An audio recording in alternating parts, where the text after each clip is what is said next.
This episode of the podcast is brought to you by the UK's #1 coral selling website, prestigereef.co.uk and reefdork.etsy.com for all your 3D printed aquarium accessory needs.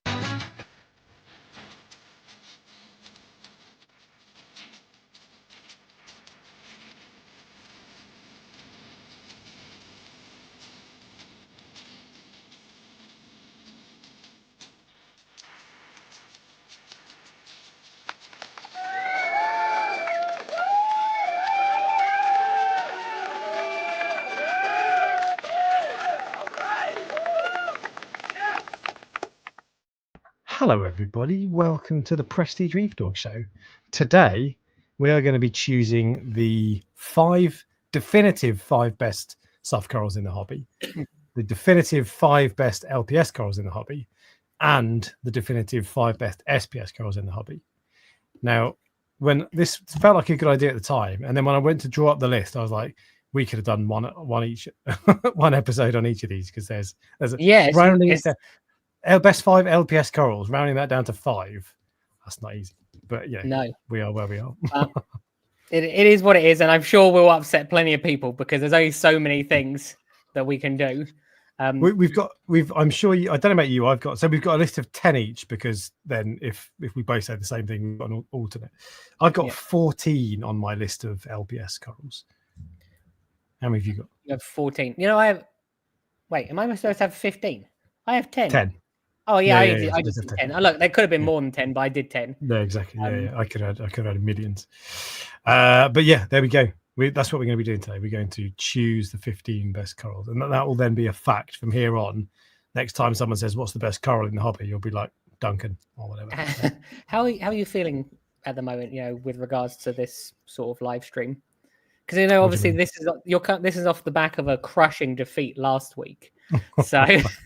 So I think it was like the problem. See, I debated whether I should say this, because what usually happens when I'm cocky and I say things like that, I then get crushed by the chat. But we're not voting on my cockiness. We're voting on whether my core is better than Alex's. So bear that in mind when you're voting. And do you really want to vote for someone as smug as that? That's what you got to ask yourself. So. No. To be fair, even after that, even I would vote for you, I think. So. There you go. Yes, but good. That's what we're going to be doing today, and it's now August, right? 3rd of August. So the hobby is basically non-existent. Is that roughly or not? That's a slight exaggeration, but I mean, it started to pick up. I would say the last couple of days. That might just be because it's payday. So all of a sudden, everyone goes, "Oh, it's payday, so let's go buy some coral." But I would say the last 3 days have seen significant increase in sales. So maybe the start of August is not too bad, but July definitely is. June and July are usually like not great. Can you believe it's August? Can you that? Yes, seems crazy how quick it's August. It's true. I judge it by how busy shops are and how busy YouTube is, basically, because views roughly equates to what people are doing in the hobby, and its views are always down this time of year, and the shops are generally. So when does it pick back up again? Do you notice? September, October is when it starts to pick up, but really, the busiest times are December, January, February, March. Isn't that funny? Isn't it funny that the entirety of December, pretty much, I don't ship corals. So, like, the biggest month is the one that I can't sell coral in. Yeah. But I think January, February, March is the busiest time of the year. I think there was a thread on Reef to Reef that I was watching recently that was talking about what time of year it's busier. And we've talked about this before, but in the UK, it does go flat in the summer because it rains all year and it's bloody miserable. And then the 3 days we have when it's nice weather, we're like, well, I'm not going to sit and play with my fish tank and go outside. So it's very different here, but there are certain places from the sounds of it, and I don't know if this is all across America, I'm sure it varies, but certain places in America where it's the same all year round, just because the weather's steady or more consistent anyway. So well, Florida would be one of the biggest places for coral in America. That's where all the big shops are. Worldwide Corals, Top Shelf. There's a few other ones around here. Yeah. Sunny most of the time. Well, in comparison to here, it's sunny most of the time, I think. Yeah. How I think that's fair to say. How does it work over there then? Because surely, like, they must never have a good time. You see what I mean? Based on that logic. Or all time is good time. Yeah, but the reason it's not good is because it's sunny and people think they want to go outside, but then realize. Yeah, but if it's hot every day, it's like, oh well, it's going to be hot tomorrow. Whereas here, it's going to be like it's 25 degrees. That is roasting. I need to go out before it goes back to 7 degrees tomorrow. So you go out in 25 degrees. Are you mad? Like, I know. Well, higher than 22, and I'm like, and I start to burn. Yeah, exactly. Bloody love a bit of the weather's too hot banter. Us Brits. True. I was going to say, it'll come back to me in a second, but it was something about when. No, it's gone. We can discuss. We can keep going. I'll let you know. I can hardly wait. It's not like we're live or anything, is it? No, exactly. But the good news is, so we hit the Prestige Reef Talk show as a podcast hit 100,000 plays on Spotify this week. Okay. Which you didn't care. I told you this before, and you just couldn't care less. I was like, yeah, but is that? I don't know if that's good, if that's bad. I don't know if See, this is the thing. You can't tell because, like on YouTube, any video shows you the number of views. On Spotify, it doesn't tell you. I thought they said that there was an update recently that shows you plays or downloads or whatever. But if that's the case, it's not for all podcasts, and it just doesn't show you. So I don't know what I'm sure there are. I couldn't tell you what the other top 5 podcasts are, or whatever. So I don't know how we compare. Yeah, I don't know, but that 100,000 that's a big number, and that's just good. There you go. So there you go. If I had a pound for every episode, I'd have been a very happy man. Which you don't.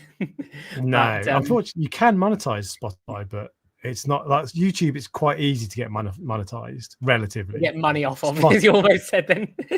No. It's relatively easy to get monetized. Spotify, you've got to, there's no chance of this show getting monetized. I don't know how much money it would make anyway, but like YouTube is, you only need 1,000 subs and 80,000 watch hours, or I can't remember what it is now, but 20,000 and whatever, 4,000 watch hours. That was something. So this was what. Remember, I said there was something I wanted to talk about a minute ago. I couldn't remember what it was, and we were talking about the weather and the seasonal aspect of it. And I wonder, you know, how there's quite a lot of shops struggle in this industry. Yeah. And I think that it's very easy to take your art if you don't continuously do your accounts to know exactly where you're at financially with the company.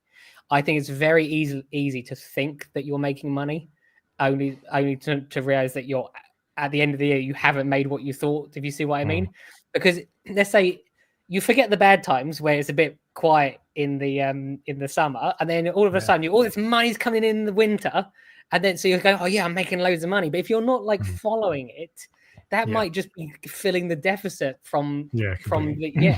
And I think the other thing that people fall into is that they keep buying stuff to put new stuff in the shop, not realizing that they're not actually making money at that time of the year. And I think that anyone I don't own a shop, so I can't say. But what I do is I am very, very hot on finances and the money side of it, and I have quite a lot of business experience.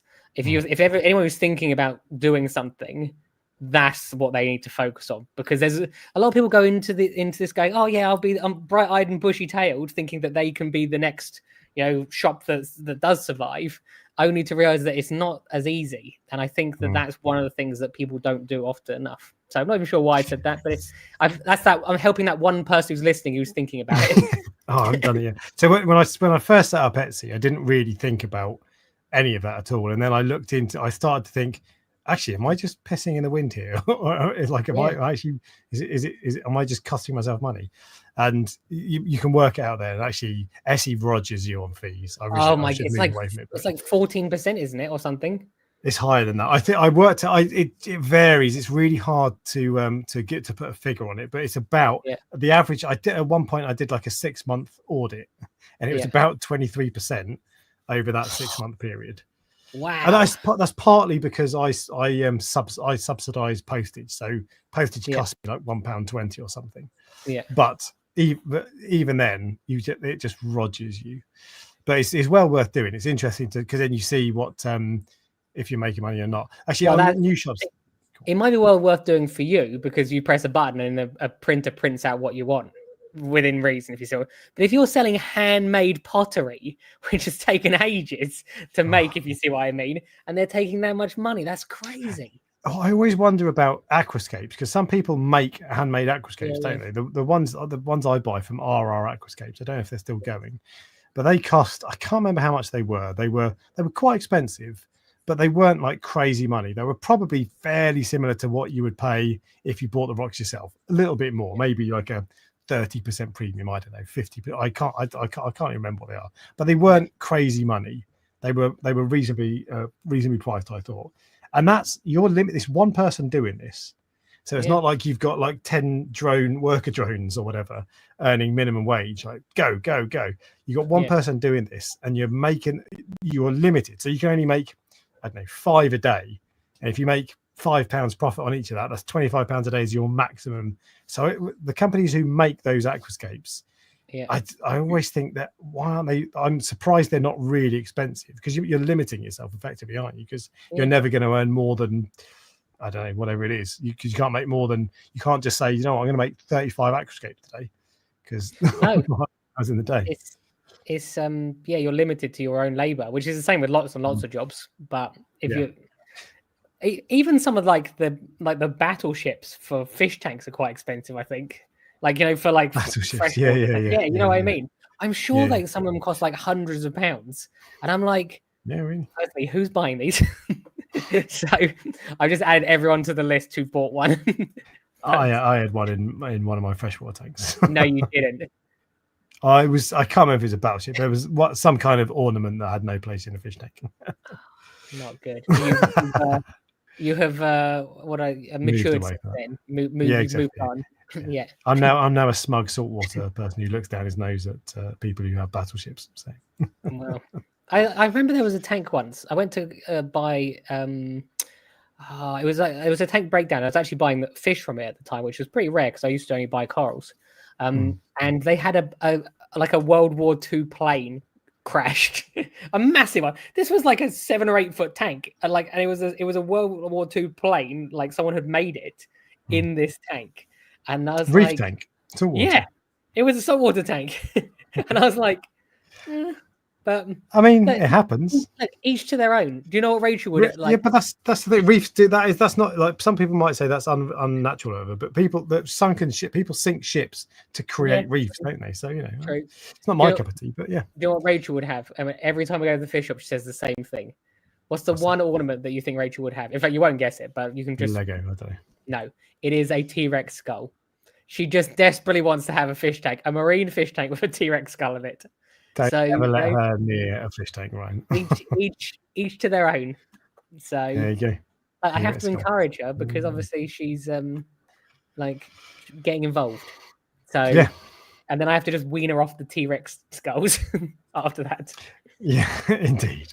But the more you get into the hobby, the more I think that there's a reason that people don't tend to have those sorts of things. Because even if that seems like a good idea at first, within a few weeks, you're like, there are some really cool things in this hobby.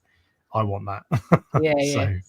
Would, out of interest, I heard this today, would Mrs. Reef Dork know the name of all the fish in your tank? Like not the actual like the fish names. No. Not like Dave. No, not a chance. No. Rachel was talking to we have a small child staying with us at the moment, but she was showing her the fish, and she knew the name of. I was listening in the background. She knew the name of every single one of them. I was shocked. Okay. So I feel like she's like trying to get an engagement ring. I think that's the route she's going down. No, so like sometimes she might say like if I get a new coral, she'd be like, "Is it a Zoa?" Because she's heard certain words. All right, it's not a Zoa, it's a Trachea. Yeah. Oh, so no. They're still trying. Yeah. I know she listens. So like, I don't pay any interest in Lego. So that's true. So there we go, one ahead of me. Do you know what? So there's YouTube gets quiet this time of year, and as I was saying, and I feel like there are fewer people making regular content these days than there were 2 or 3 years ago, 3 or 4 years ago, and lots of people who used to make videos regularly have wound it back a little bit, myself included. I just do one a fortnight now, you included, Aaron's Aquarium, various others, but Reef Bum kind of wound down as well. But there was a Reef Bum video this week, yeah, it was in the last couple of days. That mother effer can grow corals. I take it you didn't see it because you didn't watch anything on YouTube. No. Man, that I've so I've brought up a load of photos. I screenshotted them, and I've put them together before and after. It was basically a before and after video about his, just an update on his tank, like a 11-month update on his aqua tank. The growth he gets is just insane. So let me show you this. So this is the first one. All right, not bad going. All right, 11 months. Next one, same story again. I think that's a Garth bonsai or whatever. Again, same story. Another one, and you could do this all day long. Oh, the next one. He basically could put small colonies in, and then fill a whole tank in 11 months. If you see what, and it would look like in a year, mature and to be tank. fair, exactly. I'm sure that tank's been running for a year before that, so it has its time to bed in or whatever. But like the water box, like what I'm doing. Yeah, I'm like exactly. You're 5 years of foundations, and you know it's been solid. But he never does anything crazy. The things he does that give him success are really a ton of flow, a ton of light, and a ton of effort, because he does monthly. There are a few things that he talked about in there: monthly ICP tests, and probably tweaking things, making sure his parameters are all nice and stable, all those sorts of things, keep it on top of everything. But man, it's the most recent Reef Bum video. It's well worth watching. It's the guy. There were every now and then I'd have 1 or 2 acros that would grow like that, but for the most part, half the speed of that, maybe even less. That just, and he's been doing, and this is like, he can set up a new tank tomorrow, do the same thing. It's not a one-off. But that video just caught my eye because the growth was just insane. And it's funny, relentless growth. It's funny you should say that you feel like people aren't doing it as much as they used to. I think that 2018 was almost like, I might be totally wrong, but then this is the only reason I pitch that is because that was Macna. So that's why I've got that specific date. It was almost like, it's like everyone was at their peak at that moment, if you see what I mean, where they're all putting loads of effort in, and then people had kids and they had started businesses, and they and like I think most of us were like roughly around the same age. I would say like I'm thinking about me and Moki and inappropriately for Michael Aarons. So and I just think that like maybe there is this new like set of reefers at the moment that are sort of like slightly under the radar, that haven't like fully like progressed yet. But no, I know what you mean. A lot of the bigger people don't do it, and I think there's probably lots that I don't know. There's probably lots of channels that are on a few thousand subscribers or whatever that I don't know about, that I just, because I tend to watch the same things. I started I just had a look. My first video was September 2017. Yeah. So I wasn't part of that. I was tiny at that point. But 2020, COVID was boom times for me and for most people. And that was at a time when there were lots of people uploading regularly, and BRS was always smashing out the park. Whereas they've changed now because Ryan's not there, and now you've got Serious Reefs, of course. But it's not the same as it was. And like you say, like people have got families and all these sorts of things, other priorities. You have to let something go. You have to let something go. And unfortunately, YouTube for most people is a hobby. It's like a fun thing to do with your spare time. Yeah. As soon as you don't have any spare time anymore, you don't get to do any. And it's as simple as that. So I think that's probably what it is. Also, I'm not sure. Do you think the hobby's actually progressed a huge amount in that time? There seems to be lots and lots of progression. And then I would say in the last like 3 years, like no progression. When you say progression, what do you mean? Like knowledge and understanding, or there was loads of new equipment and the reef maps were coming out and the reef bots were like, I know, like we know what they are, like what some of these automatic testing end up being, but at the time it was like you could dream because no one had done it. So you're like, one thing that could test everything, like that would be life changing. So you And algae scrubbers was when they were invented around that. I don't say that was when, but you know what I mean, like with the Paxellum ones, and we were starting to learn lots and lots of new things. I think even ICP tests weren't even massive. Like there's a lot more ICP tests now than there was then.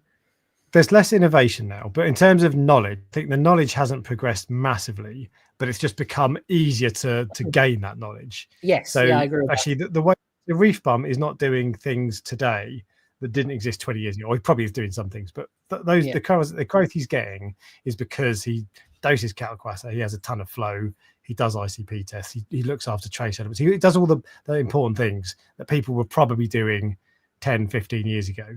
But the difference is, like, if you wound back the clock 20 years ago, people with tanks like that are much fewer and farther between. Whereas now there are loads more because it's easier to understand that. You've still got to work hard and, you know, put in the effort, but it's easier to do something like that than it was before because there's so much more knowledge available. It's not just in books or whatever. I keep meaning to go through. people always talk about books. I've got the Conscientious Marine Aquarist, which I've not read for a long time. It's definitely I keep meaning to flick through it and pull out the things that are hilarious, that are really out of date. Because there are things in there that are. But it's a shame because that was one of the best books. I've read it a few times actually. I don't really read at all, and I've read that book I think maybe 2 or 3 times because I just enjoy it so much. There was also another book on breeding fish I've read a few times as well.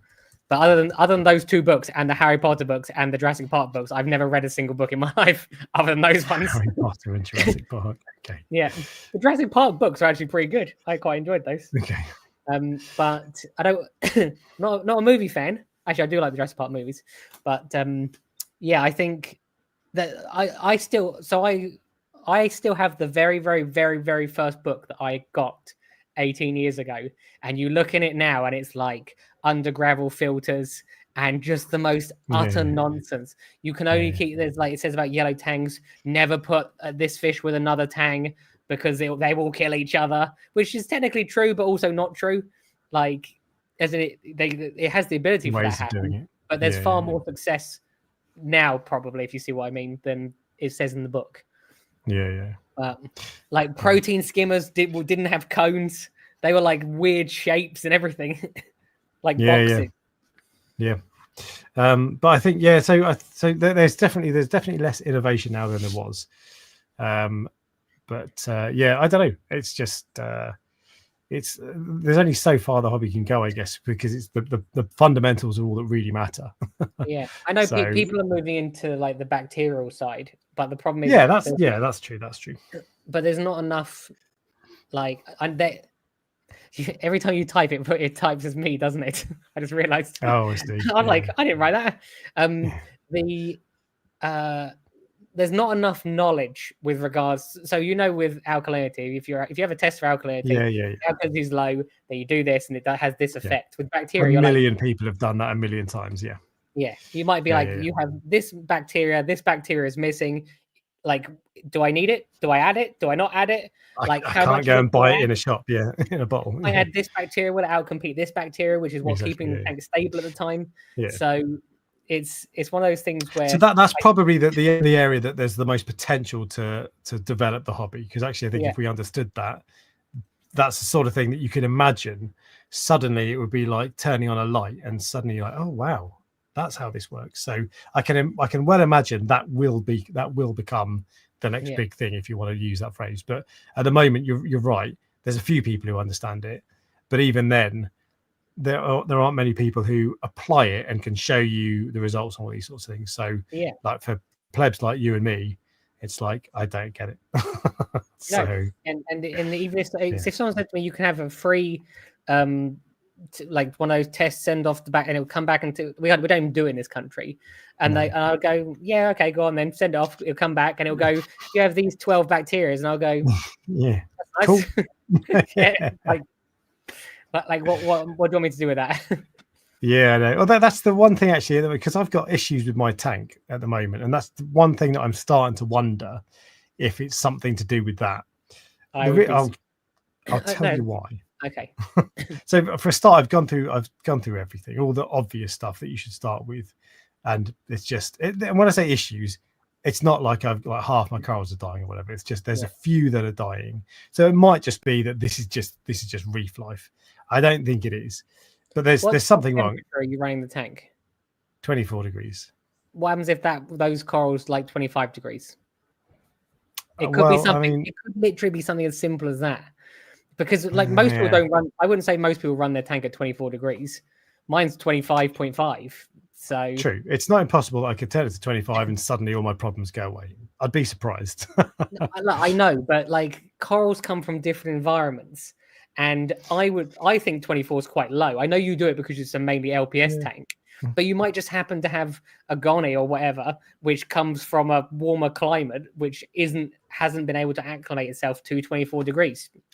1 degree difference. Anyway, you could be right. I don't know, but I did a par test this weekend because I just thought maybe I did a par test when I set up. I thought, well, maybe I've got it too much. I'm getting too much light because too much light is a problem for LPS. Yeah, and it turns out it's basically 120 par almost everywhere in the tank, up and down a little bit, but it's really smooth. So there's not that. I've sent off another ICP. I'm waiting to get that back. But I've turned off my UV sterilizer. I've got 2 big UV sterilizers, and I've turned those off today because that's one thing that does on these bacteria tests that you can send off. The person, Dr. Eli, I think his name is, he says, as soon as I get the results, I can tell you whether you've got UV sterilizer or not. So it removes certain types of bacteria or whatever. And I just thought, you know what? I run that for my fish, but I don't think you need to run it 24/7. So if there's a problem, I'll put them on. Fine, no, of course. But I just figured, you know what? Let's just try that and let's see if that changes. Because I've got to the point where it's not salinity, it's not alkalinity, it's not calcium, it's not magnesium. I don't think it is all that. So there's nothing obvious. I've tried all the obvious things, and now I'm down into let's see if this helps. But it's hard to say. As in, it's the same as with anything, unless I actually know the facts. If you saw it, if I came to your house, I mean, like, give me all your test kits or give me your ICP results, and I'll give me a par meter, and I could have a proper look. If you see what I mean, I might go, oh, maybe it could be this. Because when you look at your own tank all day, every day, you sometimes don't see the things that other people will see. But come up and do that. I'll book you in.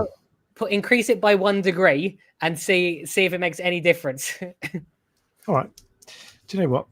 25 degrees. I'm going to write that down. I'm going to try that. Look, the only reason I'm saying that is because that does seem quite low. I've never run a reef tank at 24. I don't know if other people do run it at 25. I've run tanks at 25.5 is what I run it as. But when you have a temperature swing, like if your tank goes up to like 27, that's a much bigger jump than if it goes from 25 to 26.5. Yeah, I suppose so. That's never been a problem in the past. Yeah. And that's not so. My water box tank, the Frag 55.2, I ran that for a few years at 24. And it looked great. And the Cade, actually, annoyingly, I think the Cade's got Dinos at the moment, annoyingly. But the Cade has looked great at 24 degrees as well. I'd be amazed if it's that. I'll try it, but I'd be surprised. It's just an idea that you haven't potentially thought of. Yeah, so, this is very true. And I'm not saying it is that. I'm just saying why not see if it could be that. But those are the sorts of things that who knows, maybe it's this. But anyway, I think I've got Dinos in the cage. I've on my little experiment that I was trying. I'll spill the beans on that now. Yeah, I've stopped doing that because it wasn't that caused it. Yeah, but I think if anything, it's going to make it worse. So I was dosing amino acids. I started buying Coral Amino from Brightwell. Yeah. And I was dosing some of that, and that made on my acans and my trumpet coral made a noticeable difference. They were way puffier. But now I've got Dinos. I've had this smattering of light brown sort of stuff on the sand bed for a while now. Yeah. And it's got worse. It started before I was dosing amino, so that didn't kick it off. But it's got worse since then. That might be a coincidence, but I just figured just stop adding it because it's not going to do any good. But that did make a noticeable difference to a couple of my corals, but to the dinoflagellants. well, yeah, but to all of my other corals, it didn't really change anything. So, and I was taking, it was only I was doing it for like 2 weeks before I packed it in, but still, it was impressive how how big a difference it made on a couple of them. But I've had to knock that on the head for now because dinos.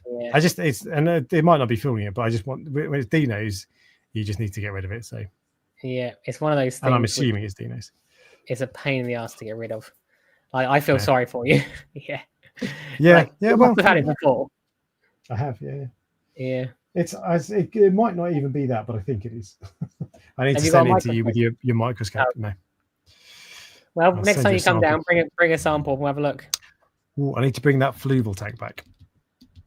Oh yeah, whenever I watched the first 30 seconds of that video because I got a little shout out in it, didn't I? You did. Yeah. So that wasn't why I watched it. I think I started watching it to see what you said, and then I got distracted. So actually, I recorded the intro. I recorded. You know what it's like. I recorded that like 10 times, saying, giving you a shout out, and I changed it every single time. Yeah. Oh, did you?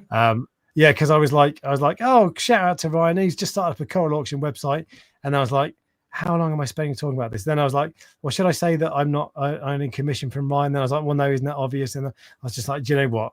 Thanks, Ryan, for lending me the tank. Yeah. Check out his website. That's it. I wouldn't even said anything or cared if you had not said anything. I know, exactly, yeah. But yeah, so which tank do you prefer, the TMC or the fluval? I don't know because I didn't get past 30 seconds.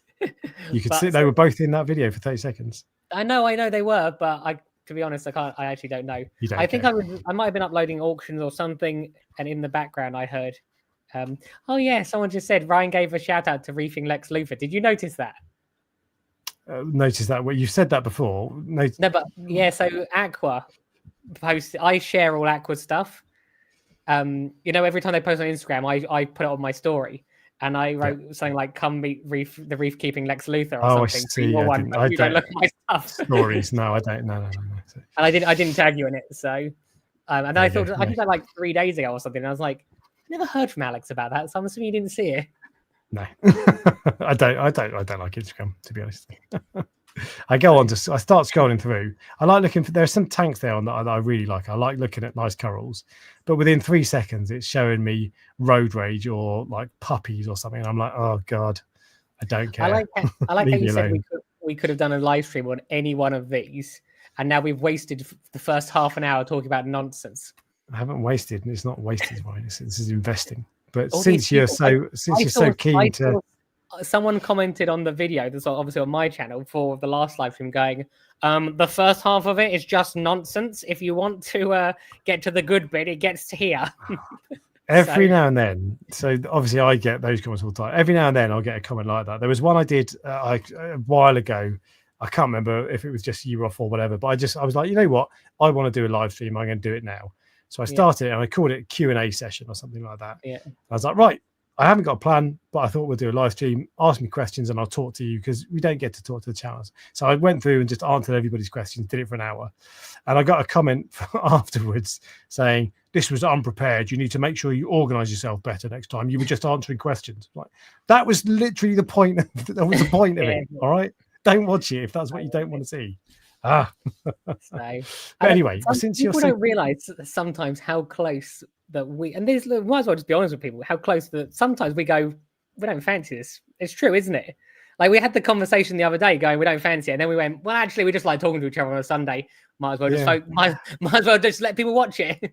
It wasn't. It wasn't from a don't fancy it. It's just it's the summer off basically is what I was talking about, having August off because it goes quiet and all that sort of stuff. But yeah, it's just that's fine. I think, anyway, okay. Go on. No. No, I can't remember what I was going to say now. It's gone. So okay, we need to crack on because Ryan's getting impatient. He wants to. Yeah, I want to get back to the winning. I guess very competitive, doesn't he? So we're going to kick off with soft corals, Ryan. You can go first. What's your first soft coral? Oh, so you want to go first this time because you've got a whole range. I don't care what's going. No, there's no tactics. I don't care. Okay, I'm going for not an electus. I'm going for a jaw breaker mushroom. Jawbreaker, Discus Viper, not an Electus, a true Jawbreaker. So they're often sold as the same coral. A true Jawbreaker is like orange, like vivid orange, and you can see it from across the room with red streaks in it. Whereas an Electus is more red and gold. In this country, the Electuses are far more common, but Jawbreakers, I would say, would be one of the best mushrooms you can get. This one? What's a Jawbreaker? It's hard. I would say that. So the ones that are really orange. So just below that picture, you see there's like an orange and red one. Yeah, that is definitely a Jawbreaker. I mean, I'm not throwing shade, but there's some saturation gone into that, I'm sure. Maybe not actually. Cornbread colours, I don't know what they're like. The plug looks pretty white for me.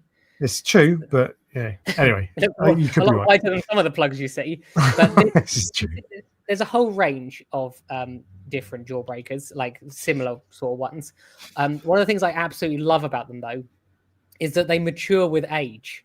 So you can get one which has got like a couple of like red dots on it, like when they're like these little tiny, like insignificantly small. And then as they get bigger, that red can get more and more. So it ages like a fine wine. So that is what I'm going to go as my one of my favorite soft corals. Okay. Well, so that was on my list as well. But what I'm going to do is I'm going to put this bad boy up. So I'm going to go with the OG bounce mushroom, because I think that's the most appropriate coral to push this up against. So you hate the OG bounce mushroom. No, they are cool. They're just not really my cup of tea. Same for Jawbreakers. They're like 700 quid or something crazy, or 200. Jawbreakers are cheaper. Yeah, they're like more 200-300 quid, I think. Still, that's a lot of money for a mushroom. But to be fair, Jawbreakers and bounce mushrooms OG bounce mushrooms are pretty cool. They've got the bright colours are cool. So there we go. Let's start the poll. They're an acquired taste, I think. But I think with both of those corals, when people see them in like the coral farm, they go, "That's a nice coral."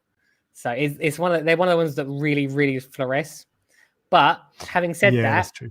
Jawbreakers will usually spread all over, like spread and then make you money, and OGs will occasionally just randomly die. So yeah, okay. I was about to ask which is harder, the OG bounces is like 100 times. But don't get me wrong, like OGs they're still mushrooms, and they're just redactus mushrooms. OGs, I would say the Jawbreakers are definitely hardier, but it's hard to be 100%. But what I do know for sure, the Jawbreakers will spread far quicker. Yeah, okay. There we go. Yeah, look. The only thing I'll say about Jawbreakers, not Jawbreakers, OG bounce that I don't like, when they've got all these bright yellow and green bits, cool. Yeah. But when they've only got like a couple, and 90% of the coral is this like boring bluey bit, it's like. So the reason they don't have a lot, some of them, is because you literally cut these in half to frag them. They don't frag on so that's basically, that will be probably a quarter or a fifth of, you should see some of the people actually like frag them into like individual bubbles. So, but what usually does happen, given enough time, even one that's got one bubble on it will grow many more. Okay. They're one of the pieces that actually stood out at some of the shows. So it's interesting. Someone said a Jawbreaker for 100 versus a 2,300. You find me a 2,300. Oh, 2 to 300. Okay, yes. I was going to say, I don't think they're that expensive.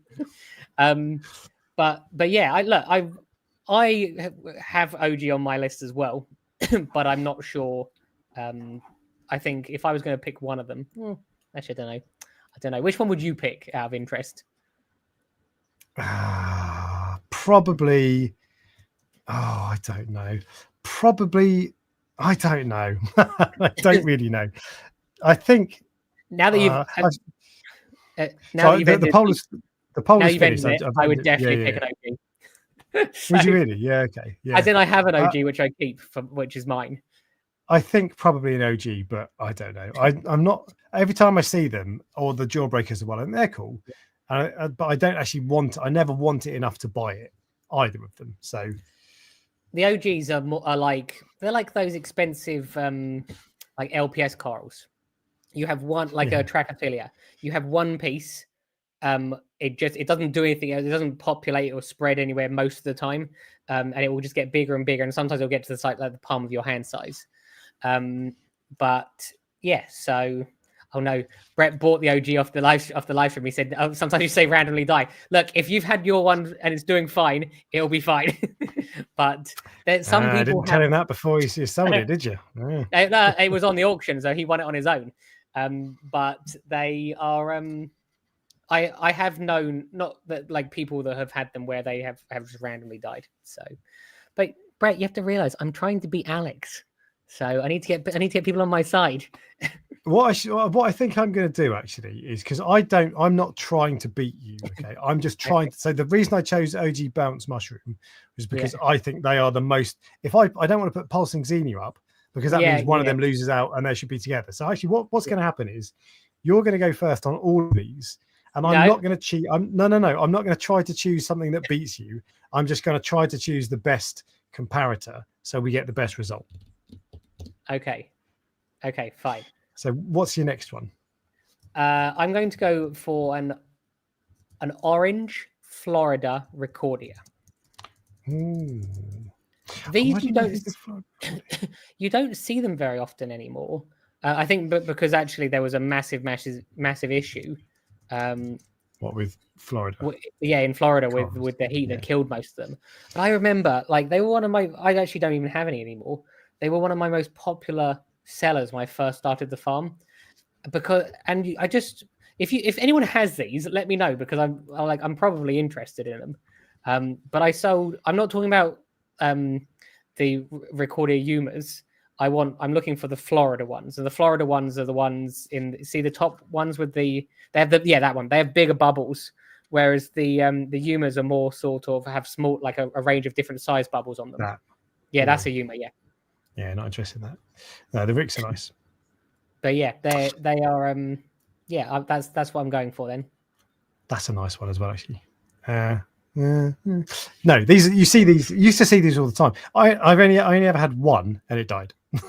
I had a rock that was massive, covered in them, and like I think I originally bought that rock this was long to 12 years ago or something, for like £40, and now they're like 60 or 70 pounds a polyp, if you see what I mean, for one.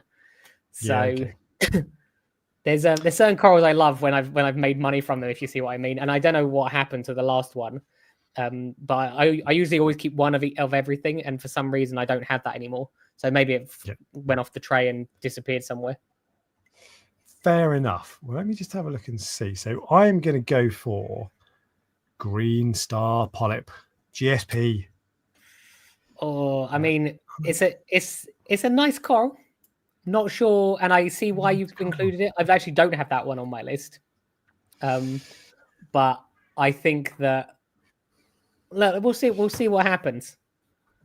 I'll be interested. Yeah, there's I think that's the closest I can have. That's a fair. I think GSP should be on this list. Recordias are nice, but I don't know if they're top 5. Nothing. What? You think they're nice? They're definitely nicer than GSP. Firstly, most corals are green.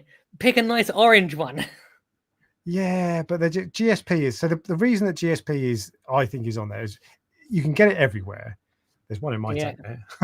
It's a really bright coral. People like bright corals. It's really easy to keep. It should be one of your first corals to buy, because it will grow easily. You can frag it easily. It's not expensive. It's like if you drop a list of the top 5 beginner corals and GSP isn't on it, you're doing something wrong. Yeah, but we're not talking about beginner corals. We're talking about best corals. And let's put it this way: you've been in the hobby 10 years, and you only have one tank. You have one tank. Is it in your main tank? No, because it'll spread. Why not? Well, actually, no. To be fair, it's not because it'll spread everywhere, because you can isolate it really easily. It's not like Xenia; it'll pop off everywhere. It's just because I just don't want it. But in that tank, brilliant. It just grows too fast. That's the problem. That's the downside of it, is it grows too fast. And if you put it too close to your main island, your main rockwork, it'll touch it, and then the difference is green star polyps you usually have to like give away, whereas Recordias will make you money. So but you can. I've sold one frag, but I have sold a frag of for GSP. £10. 15, Oh. But I've got a few of them actually. I just can't be bothered to getting around to doing it. But I just think they're really bright. They're flowing. They move. Who doesn't like a bit of movement? That's the recorder hasn't got that. Oh, sorry, I thought you were just describing Recordias because that's the same thing applies to those.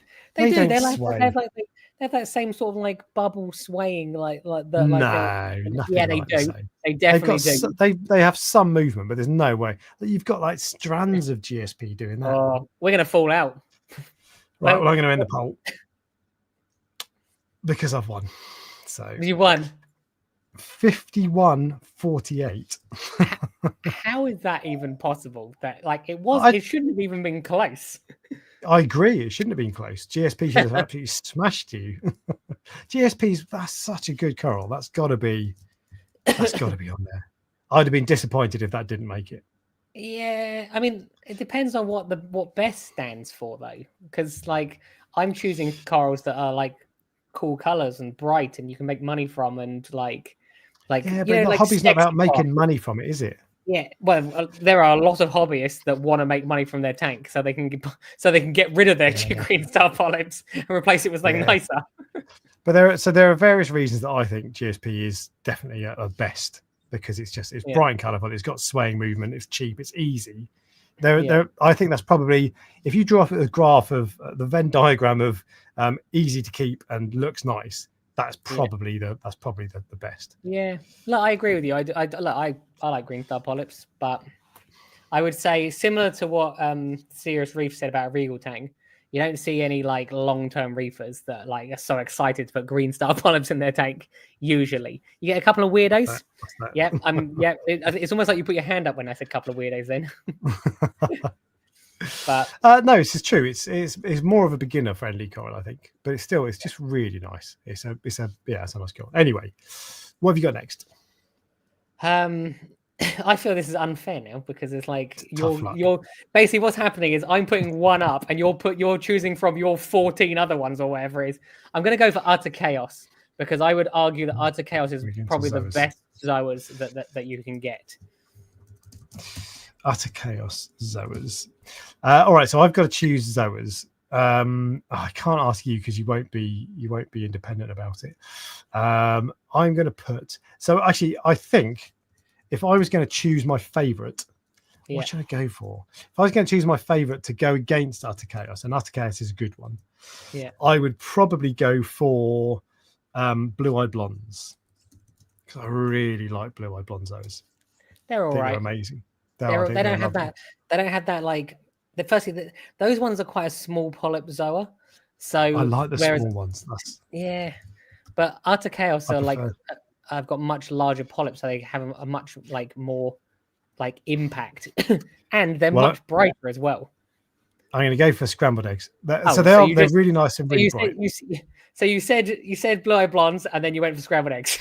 No. I was saying that if I'm choosing my favorite, but if I'm choosing a best for most people, scrambled eggs, because I prefer. So Utter Chaos are bigger polyps. I prefer the smaller ones. I think when you've got like a massive mat of small polyps, it looks nicer. The one thing I don't like about Utter Chaos is they tend to grow quite big, and then if they do grow big, they end up on stalks, and they don't look as neat as things like rasters and scrambled eggs and Blue-Eyed Blondes, those sorts of things. So I prefer those. And what's the lemon lime? I can't remember. There's one I've got that's nice. Lime chilies. Cool.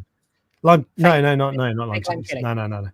Pink and green one. Whatever. Anyway. You get the idea. But basically, do you prefer larger polyp zoas or small ones then?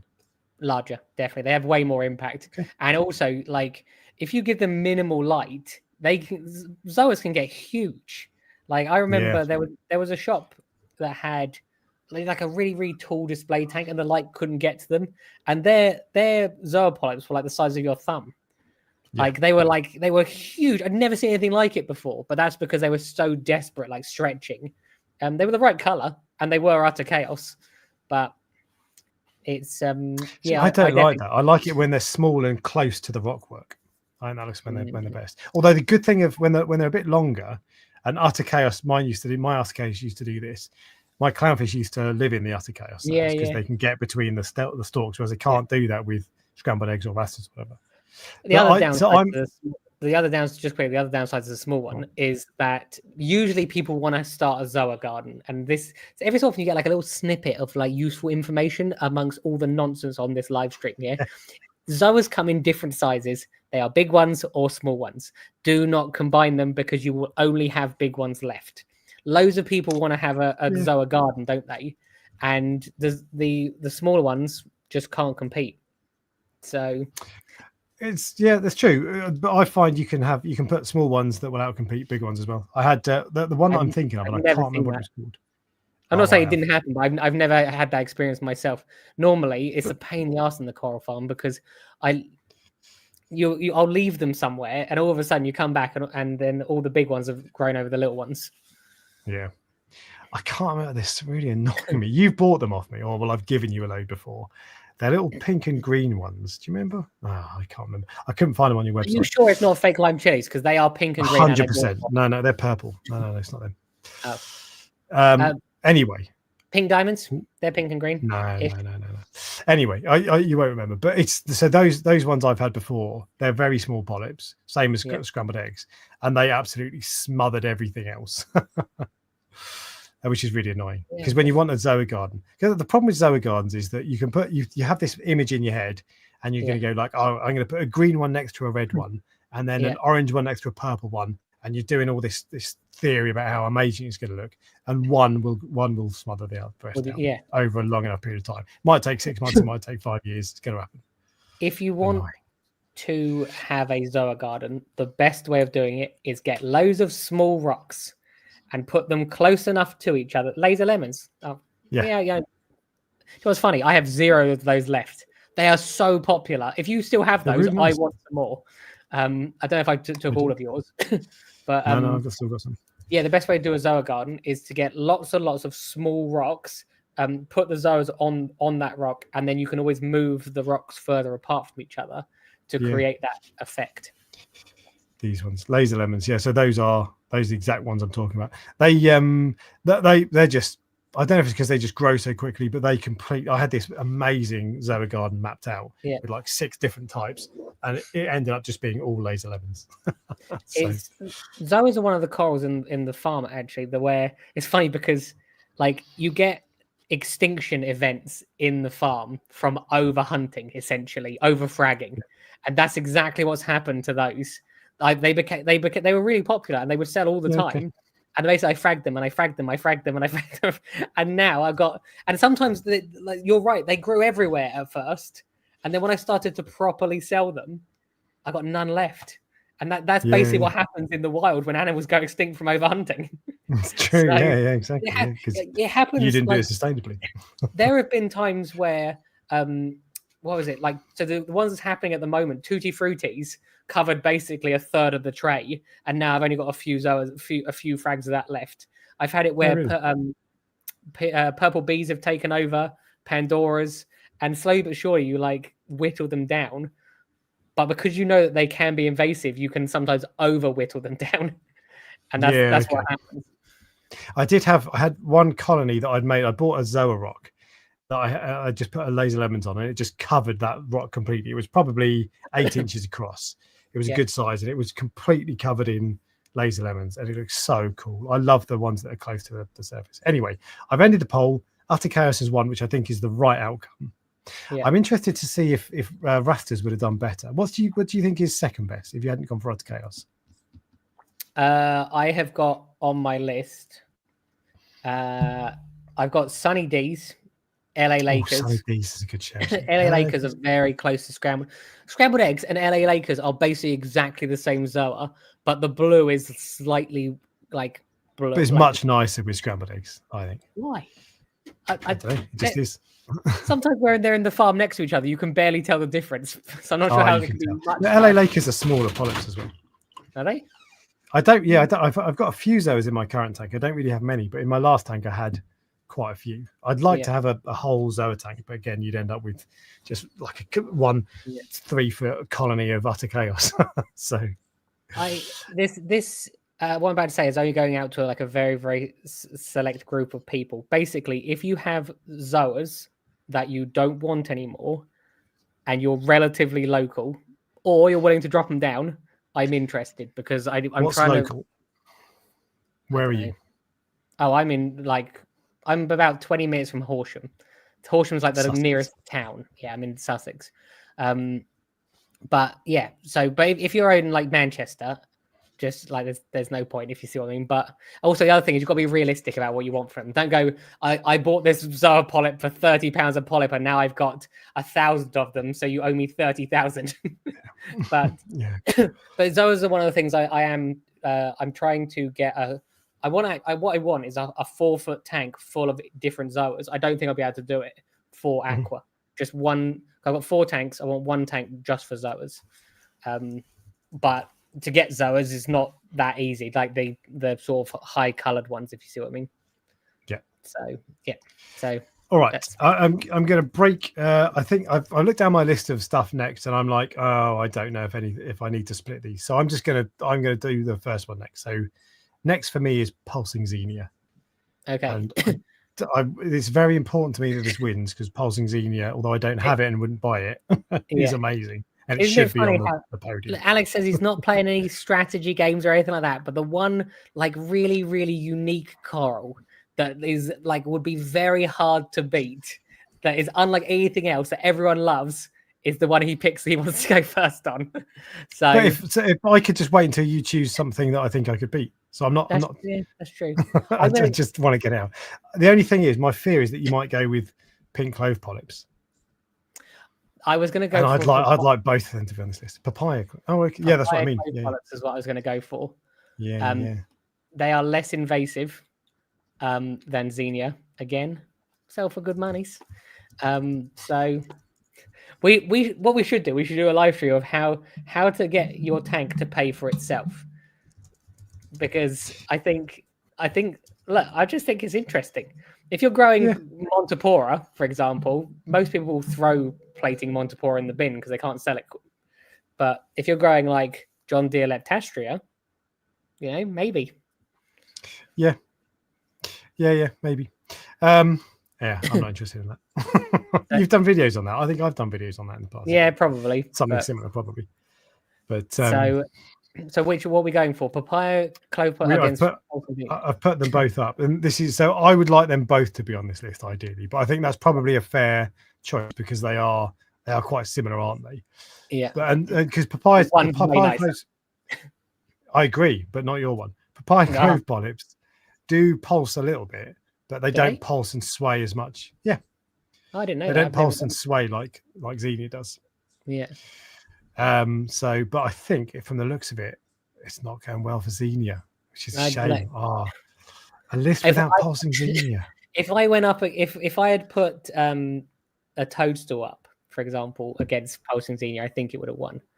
I think that's what I mean. So I could have done that and I could have cheated, but I'm not trying to cheat. I'm trying to get the best. That's all right. Look, I'm going to give you permission to cheat now because it's now 3-1. I don't want to cheat. I don't want to cheat. I want to get the best 5 corals. Although I think these are the right corals to compare. But you're not sure they're the right ones to go in. No, I would like both to go in. I think if I was drawing up a list of top 5 corals, soft corals, both of those would be on my list. I wouldn't leave one out. But the Xenia does come with a caveat. It's going to spread.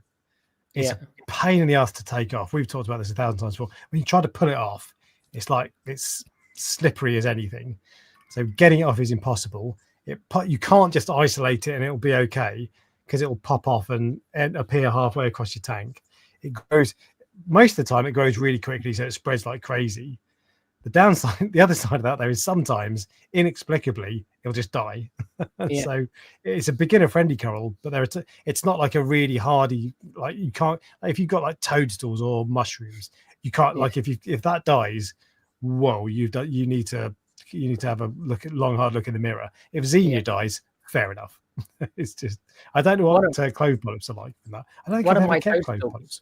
Clove polyps, I've had clove polyps for. They're relatively easy to keep, I think. It's interesting because what I classify, like most corals for both of our tanks generally would survive now, unless there's something obscure. Would you agree?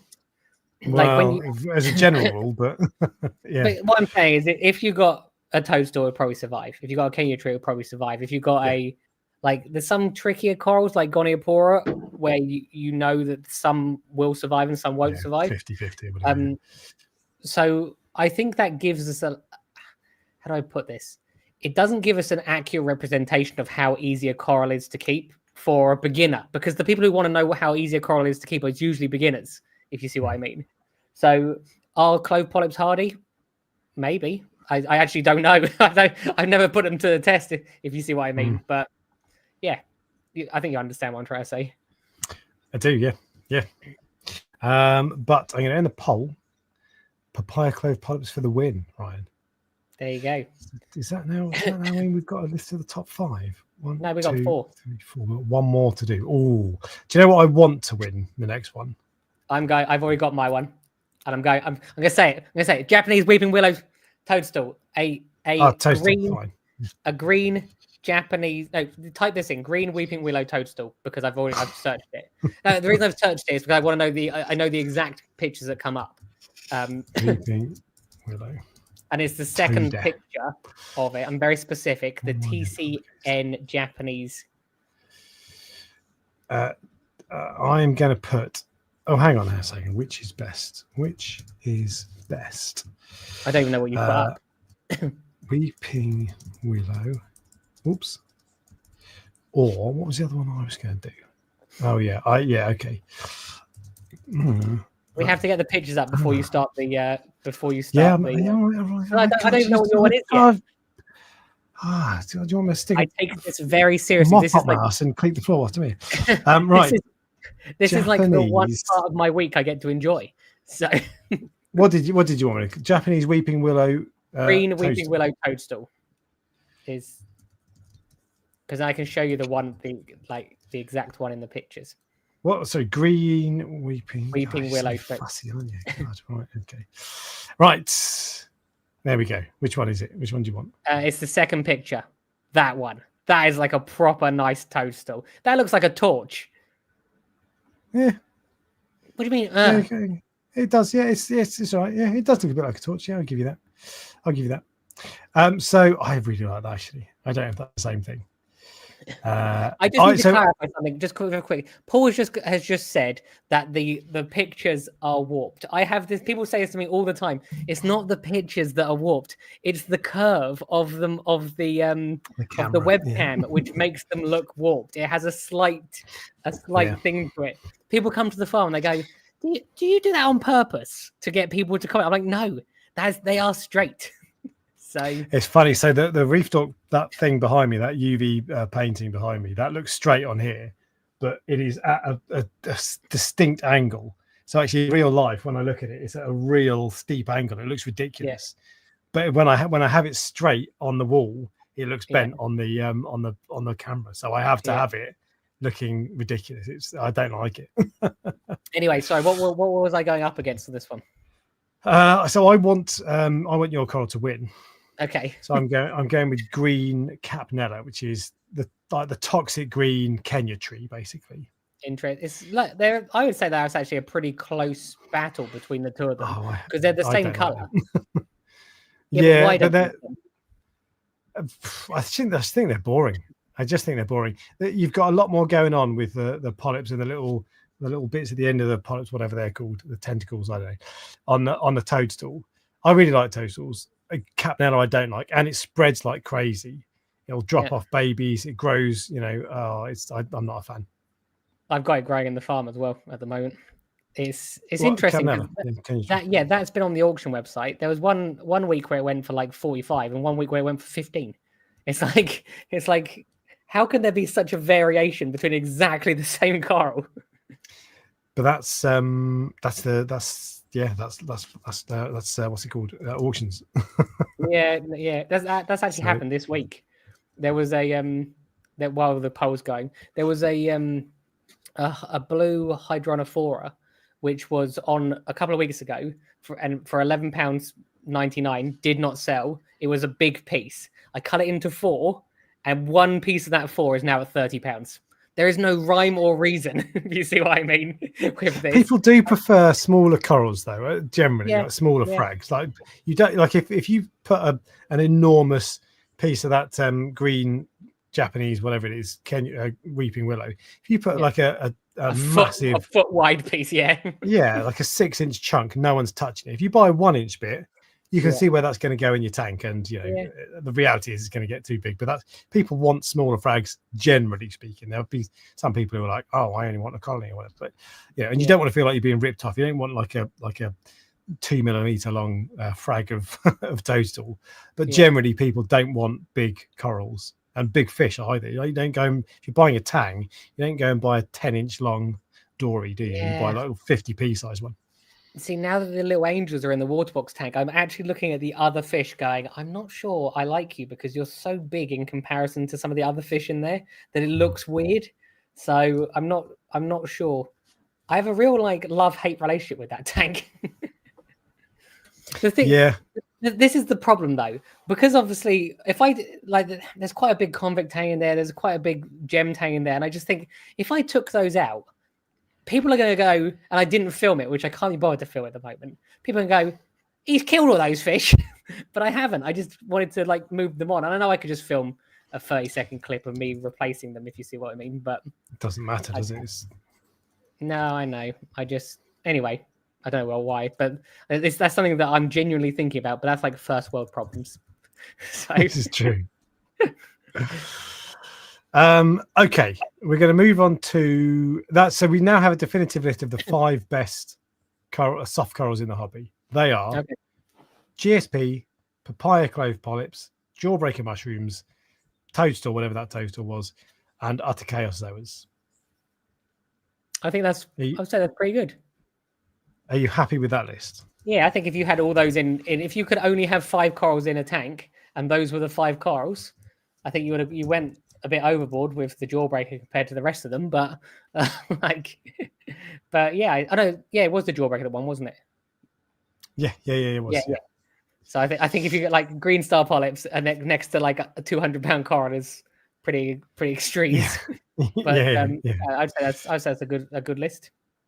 Happy. I think they look nice next to each other, to be fair. Yeah, green good contrast. Yeah. All right, so we're going to move on to LPS coral now.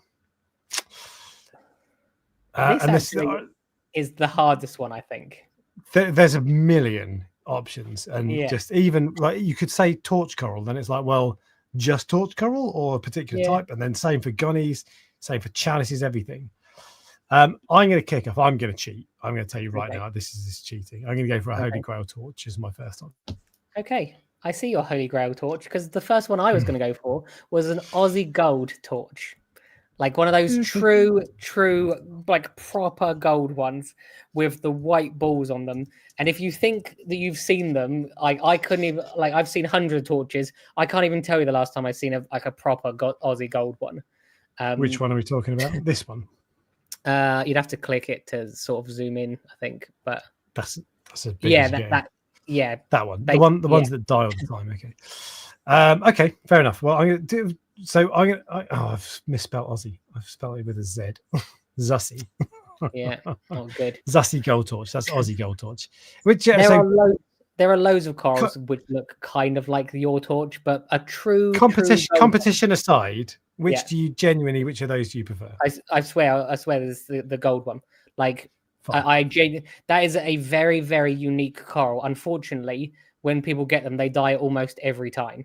They come from a river mouth with really, really silty water. When you put them in a pristine reef tank. I don't know anyone. I know loads of. I've probably got 200 or 300 people. I don't know a single person who has those. I have bought them in before, and I've sold them. But I don't know if they still have them. Yeah. No, I've not seen them for a while. So no, they don't do well at all. But then, I mean, torches are generally difficult. Aussie gold torches in particular are more difficult. The one torch that I've had, my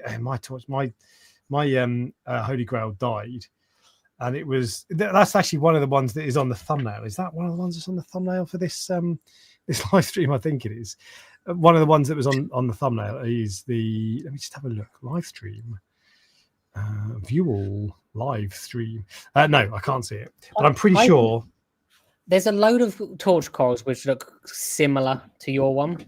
There's like ultra grails and other grails, and they're all like quite similar. So, I mean, it's nice, but the true Aussie gold ones are unlike any other torch that there is. They're almost like yellow. So I like them both. I genuinely prefer this. That's the one I'm talking about, basically. Yeah. Bright yellow with green, and that is for me. That is, I might even have that as the most spectacular coral in the hobby. To be honest, it's just so nice. I need to plug in my charger. Yeah, that's a nice coral there. Like that, the brightness on that. Yeah, that's the one I'm talking about, basically. And that might be a polished photo, but they look like that. They're good. They're really, really nice. And the only problem I've got with the Aussie gold ones, and that is the best photo of an Aussie gold one. Yeah. And they do look, again, that might be slightly polished, but they do look like that. They are lovely. Yeah, but they're going to die. And it's just, I've not seen them for a while as well. It's annoying, but there'll be someone out there. I've seen people exactly, and I've seen people with like their first tank is like 6 months old. It's a Fluval Evo, or a year old or whatever, and they've had an Aussie gold one in there the whole time, and it's fine. And you're like, what? How have you done that? It's probably because it likes the dirty water. Yeah, maybe. I'm going to end the poll. It swung actually. It started in favour of Holy Grail Torch, and then it swung slightly back in favour of Aussie Gold, Zussie Gold, but it's now quite. It's not close anymore. It's Holy Grail Torch is one. I can't remember if I said this to you after the live stream. Do you think that I wasn't sure if because like without how do I put this? We've done many of these, and you don't always do brilliantly in them, do you? Do you think you have a poor choice, a poor taste, or do you think that you're not as good at like selling it? I don't really care, to be completely honest. I don't interested know. As to what it is. I don't know. I think it's terrible taste. Terrible taste. A lot of the time, I don't know. I got no idea. But I don't sit down. If I was bothered, I'd sit down and analyze it, and I'd spend hours preparing. But there we go. Anyone who says that is definitely bothered. Okay. What is your next coral, Ryan? Okay, I'm going to go since we're going for fancy corals, I'm going to go for a Master Scully. I think that you'll have to show me the pictures because there's all like what is a Master Scully? There is no definition, if you see what I mean. I'll have to just pick one that's nicer than the rest of them. Well, okay. Here we go. What do you mean? See. Or you can just pick one that's nicer than the rest of them. But you look, a Master Scully, you know roughly what they are. So they're usually a Scully that's got 3 or 4 different colors, I think, is what classifies as a Master. Yeah, the Master Scully is a funny thing because it's. Well, do you know what? I'm going to pull up the 2 photos. One that I'm going to go for, one that you've chosen. And I'm going to start the poll. There we go. So I'm going for Bleeding Apple Scully because that's the best. I'm going for the Master one on the right. That's the kind of thing you're talking about. The only problem with these is you can't get them. They almost never come up, and when they do, they're thousands of pounds. Yeah. I actually looked at. I think that will win. When was the last time you saw a Bleeding Apple that looked like that one? You picked the nicest. Yeah, that is a nice one. That is a nice one. But when was the last time you saw a Master Scully that looked like that one? I probably at one of the shows in America. That would be. I don't think I've ever seen one of those here. Not a single time. No. So I had both of these on my list, and I leant towards Master in the end. But I do. Master feels like I'm not accusing you of cheating, but Master kind of feels like cheating because they're like you can get a Bleeding Apple Scully anytime you want. A Master Scully. If you've got $5,000, you can have it.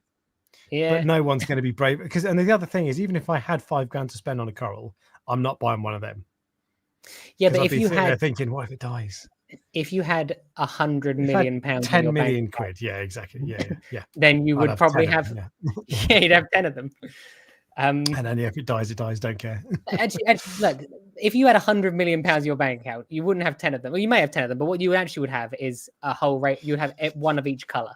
Because that's what people do. No, like if you have 10 Master Scullies but no Bleeding Apple Scullies, if you saw a Bleeding Apple Scully in a shop, that would be the special one. But then, so there's that Master Scully, and then there's that Master Scully. You'd have a couple of them, and there was one that was called a UFO Scully. They're the green ones, aren't they? Maybe, but you'd have a few Master Scullys, but you would. So I currently have a Bleeding Apple, War Paint, and like an orange one. Is it an orange one? Yeah. I think so. Yeah. And you do want the variety. But yeah, I think you would if you had load of money. I'm talking buku bucks. Yeah, you'd have a collection of Master Scullys. But not in the UK, you wouldn't, because you can't get them. Yeah. So yeah, true. I've not seen a Master Scully come in under as one of those little. I've got a nice War Paint which has got 3 different colors in it. But I haven't got a I've not seen a Master one come through as those the Agriculture Scullies. I would guess that's because no one wants to cut them up, and because it's so easy to sell them. Because if you've got a Master Scully, you're all right, they're expensive, but you'll find a buyer, no problem. Oh, yeah, that's true. Whereas, and they're fewer and further between. So if you get one Master Scully, you might get 1,000 Bleeding Apples for every one Master Scully. And why not just sell it? Why risk cutting it in half? Because then you can get 4 Master Scullys. Yeah, but it'll die, and you could just bump the price up and charge 40 grand instead of 10 grand, and someone will pay. Yeah, I know what you mean. Perhaps unsurprisingly, Master Scully worked. Master Scully 1, sorry. So there we go. Master Scully Ryan. So there we go. Master Scully 1. Next one. Have you got a chalice on your list? I actually don't.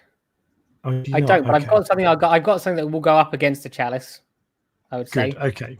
So I'm going to go for a watermelon chalice. No, that's a good shout. I would have gone for my second one was Raja Rampage. Yeah. And I think you don't like them, but you do like watermelon. I do like watermelons, yeah.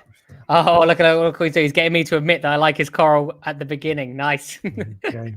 I'm going to go for a Dragon Soul Goniastria, or for years and years and years, they were called Dragon Soul Favias, but I've always thought they were Goniastrias. And then today I looked and Worldwide Corals is selling it as a Goniastria. So it might be, if you Google it, it might be under either.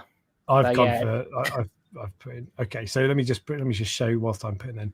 So yeah, Dragon Soul Fabias are on my list as well. I would like both of these to be on there. Actually, they're quite similar colours, aren't they? To be fair. First coral is my one. That's your one. That's literally on my website. Yeah. Let's get a note. I'm not saying that yours is a bad photo, but that's a better photo. That's a better photo. That's a really good one. Yeah. Whatever you're happy with. Yeah.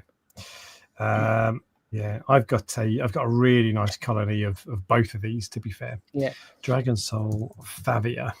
I'm calling it a Favia because I'm a player. The only thing that you can't see in that, they have a really gold edge to them. Their growth ring is really gold, which you can see in my frags, because obviously a frag is all growth ring, if you see what I mean. Yeah. But it's true. But the rest of the colony doesn't have that same gold in between.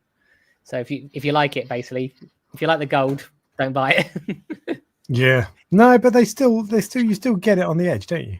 It's like acros. Yeah. The acros look amazing when they're frags, and then it turns out that it's just the tips that look nice. So that's not quite true, but or just the growth around the edge of the base. Exactly. They're very nice. So actually, my watermelon chalice has been through thick and thin with me. It's gone through.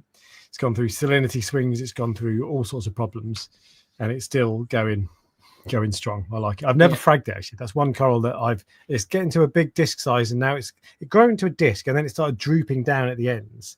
So it would make sense to frag it now, but I just don't want to frag it because it's just so nice. Well, when you're ready to frag it, you let me know. You can bring that and your zoas. Yeah. Because they're both really nice. That is one of the corals I actually really like. I really like a watermelon chalice. You've got it right. I have like 4. Mine grows really slow. Does yours grow slowly? No, it grows reasonably quickly, I would say. Actually, I think I've got it in the wrong place in the farm. I think I should move it to a different position, just because it grows so slow compared to like the other. It's with the other chalices. And the other chalices grow fine, but that one just like I've got 4 frags in it, probably a year. and that's too slow to be growing. If you see what I mean. For a farm to grow something, 4 frags in a year is not enough. No, this is very true. I'm trying to find a photo of it, but mine's amazing. I really like it. I've lost it now. I was looking on Instagram, but I can't find it. But it doesn't matter, right? Where are we on the poll? 56% Dragon Soul. Let's end it there. Oh, have I ended it? No, I haven't. End poll. 54% Dragon Soul. Right, Dragon Soul beats. What was your? I'm surprised you didn't have a chalice on there. Why didn't you have a chalice on there? No, I don't like chalices. I don't mind chalices. I've never been a massive fan of them. I don't mind Raja Rampage. I just don't have the same like feeling of love that you have for it. It's a green coral, basically. It's true. That's the problem. Yeah. So next up, we've got to go for something plebby. So it can't be fancy. It can't be 10 grand. It's got to be the equivalent of GSP. So have you got anything on your list that is a plebby? If it costs £20, is that okay? Yeah. Oh, yeah. That's fine. Yeah. Okay. John Deere Leptastria. That's what I'm going for. Yeah, okay. That is a nice coral. I've actually got another one as well, which probably will be even better. But John Deere Leptastria is one of my fastest, most profitable corals. Because everyone loves it. Whenever people see it in the person, the pictures are not great. But when you see it in person, it's hard to photograph, isn't it? Yeah. I could never get it looking as nice in photos as it does in real life, in person. Yeah, exactly. Yeah. So I'm going to put up. I think this is going to win, but I'm going to put up. I think a really good competitor next to it, and that is the Jack-o'-lantern Leptoceras. I've got that on my list. Yeah, both of these. Well, I prefer Jack-o'-lantern, to be honest, but these two are both. And this isn't what I meant by plebby. We'll come on to. Have you got any other plebby corals on your? Beginner AF, like Duncan or. I don't actually, but I do. Again, I have another cheap coral, and I would. I don't know if it would be considered a beginner coral, but I've got one. Yeah, I've got one I can use. Yeah, definitely. Okay. But it's this. So I prefer. I don't have a John Deere Leptoceras. I had a colony that grew. That was my one problem with it, and this is the same with any coral, right? They grow big, and I had one colony that I ended up. I moved on because I got fed up of it. It just got enormous. Didn't you sell it to me? No, I sold it to Jamie, who's got a 10-foot tank. Oh yeah, I'm buying that. Oh, are you? Brilliant. Yeah, I've already paid for it. I just haven't picked it up yet. So it's now fantastic. So it's come full circle. Yeah. That's great because it's a really nice coral. And when I do find it looks nicer as a frag than as a colony. Also, the other thing that might have a detrimental impact on it is that his goldflake at one point was eating it. So I don't know if it still eats it. But his goldflake was the one coral that his goldflake used to eat. There was a lot of it, to be fair, so I suspect it'll be okay. Isn't it interesting how, and I've noticed this a few times with the pictures that you show up, one of the corals can look, even in a picture, can look significantly brighter than the other. So, which one of these looks brighter in your opinion? But in real life, yeah, Jack-o'-lantern. But based on those pictures, which one looks brighter? Based on those pictures, which looks brighter. Well, that's a particularly bright picture of a Jack-o'-lantern. But scroll to the top of the Leptastria page, like where you were a minute ago. I think the Leptastria page looks way brighter than the Jack-o'-lantern page. Do you not agree? Just generally. Oh, yeah, there's some bad photos of well, not bad photos, but these to me. One of those is mine. That's my photo. Is that yours? Yes. No, this is mail order corals. That to me is the best representation. The black one. The one with the black background is my photo. That is a bad photo. Actually, no, that's not terrible. But the mail order corals one, which is a nice one, that is. Oh, I've lost it now. That one. That is a really good representation. That is exactly what it looks like. It is that nice. I'm going to end it because it's a no-brainer. It's a no contest there. It's winning. It's one. Jack-o'-lantern. What one? Oh, did it? Jack-o'-lantern. Oh. Yeah. Jack-o'-lantern. You don't get many orange corals, do you? I know we had Utter Chaos. Someone just wrote the ugly photo of Ryan's. Yes, we know. That's actually, to be fair, that's not a bad photo. It's just when it's very small, it looks bad. Yeah. When it looks big, because that's a proper. That's not an iPhone photo. Yeah. But yeah. All right. Let's go for our easy one then. I am going to go for a purple tipped frog spawn. It has perfect. It has a real powerful impact of purple tipped frog spawn. The contrast with the green is like it's definitely one of those corals, and it moves as well. It's one of those corals that moves, and people love a frog spawn or a hammer or a torch. So I would say it's I don't know what you're going to put up against it. You're going to be like master tracky. Let me just no, I'm not going to cheat. Which one of these is that? That's the sort of thing you're talking about, isn't it? Nice. Some of them are more like brightly colored than others, but roughly close. Some of them, that's not a bad photo. Some of these don't look how they look in the flesh, but they are. It's that sort of thing. That's what I have in mind. I have a frog spawn which looks like that, which is that vivid green with the purple tips. So I think that I don't think there's a bad photo of it. Fine, that's good. I'll put that one up. It is going up against, and this is one of the when people put names up against these, it's ridiculous. But hang on a second, I need to get the poll started. Is it going to be a toxic green Super Hulk candy cane? It's exactly what it is. But the toxic green Hulk, it's like, oh god, come on, get over it. Right, let me put that picture up whilst I'm putting this up. What was it? I would call that a toxic green candy cane. I actually would. Yeah. And the reason the reason I would is because you get green candy canes as well. So it's to differentiate between the two. That's probably fair. I'm probably being harsh there, but that is my candy cane, and this is one of the ones. Oh, it's gone. This is one of the ones that was looking really good with aminos. The amino acids made a huge difference to that coral, or a noticeable difference anyway. It looks much puffier. I'm happy with either of these winning. I think that they're good competitors because they're both freely available. You can buy them anywhere. They're both relatively affordable. Yeah. They're both quite fast growing. Yeah, relatively easy to keep. One of them is like cooler than the other, has nice flow. I agree. Yeah, this is true. I've had one of my frog spawns. In fact, I had two of my frog spawns for 18 years. 18 years. That is a long time to have a coral, isn't it? And in that time, I have killed a candy cane. Really? Yeah, I've definitely killed a candy cane before. Just one. I had two massive ones. One was that sort of green color, and one was the bicolor one, which is like the purple and then the green center. But they were growing underneath. What actually happened was they were under a shelf, which Hystrix grew out of, and then I just never moved them, and it shaded it out basically. So they didn't die, but they were like really unhappy. I've just realised we didn't have a Gonny on the LPS corals. Have we done for LPS? Is that it? That's the fifth one. Where's the poll? Hang on. Oh my god, I had loads. Yeah, frog spawn 1. I know this. So we'll go down our list of. Okay. Sorry. We'll go down our list of other corals, but frog spawn has 1. But this is a thing we could have done. The softies, I was out of selections quite early, but LPS. I stopped. I've got 15 on my list, 14 on my list, sorry. And I stopped because I just got bored of doing it. But go through some of your other ones. What else did you have on there? I think that, so one of the most popular corals that I sell is a Sophastria Decadia. You know, the pink ones with the branching Sophastria. That is like, I don't know why, that I sell more of that than like, I can't grow that quickly enough to be able to sell it. I've got. I'm going to do a quick poll. This doesn't count. Yeah. But I'm curious.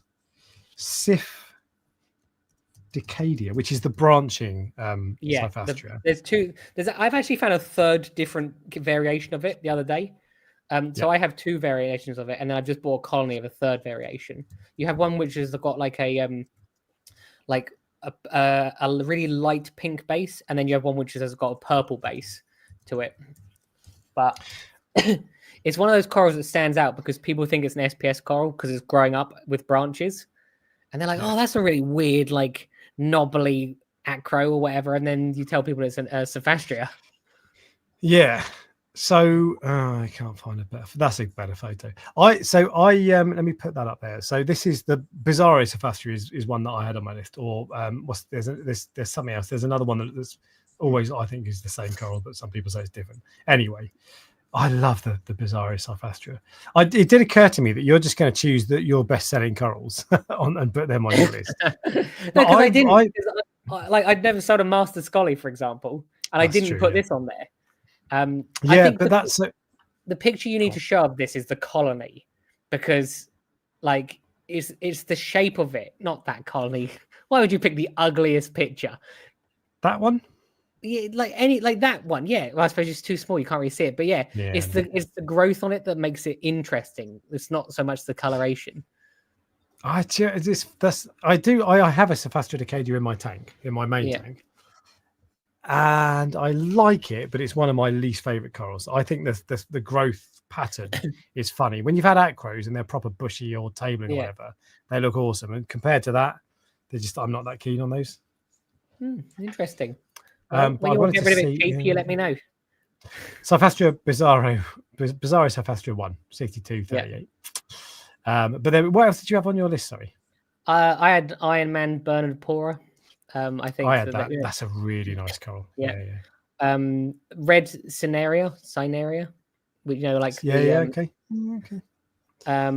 I've got. I had an Acanthophila. I didn't want it. I just thought I'll use it. I'll have it just in case. They're nice. I like them. They are nice. Do you not like them?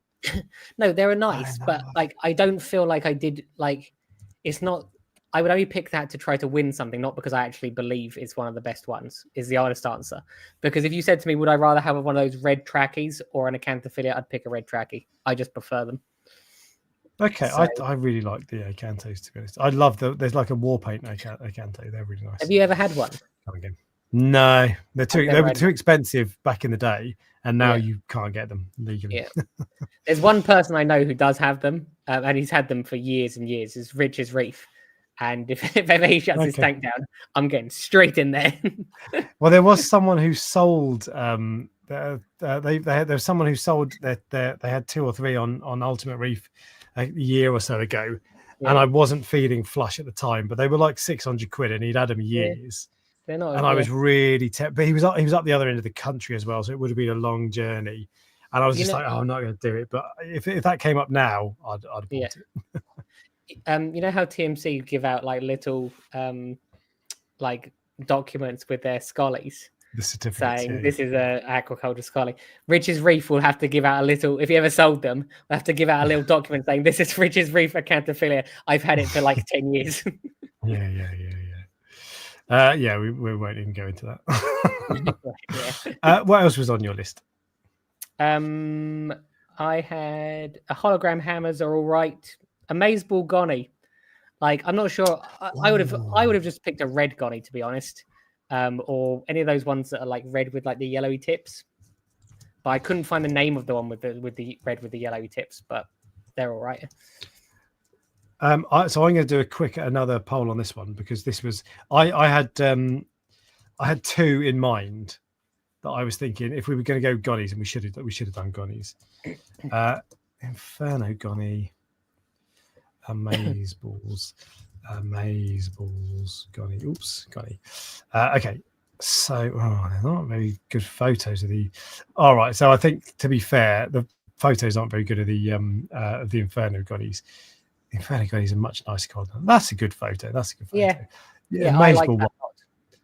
I love it. It's really nice. The Amazeball is nicer, I think. I've not seen enough Amazeballs. Like I might have seen maybe one frag of it ages ago. Yeah. They're not something that's readily available, unfortunately. No, which is a shame. So my one's struggling. It was looking amazing for about a year, and it's struggling now. Amazeballs is winning. Critical Reef says he feels ashamed. In years of reef keeping, he's never kept a Gonny. I didn't keep my first Gonny for 14 years. Don't do it. 14 years. Don't do it.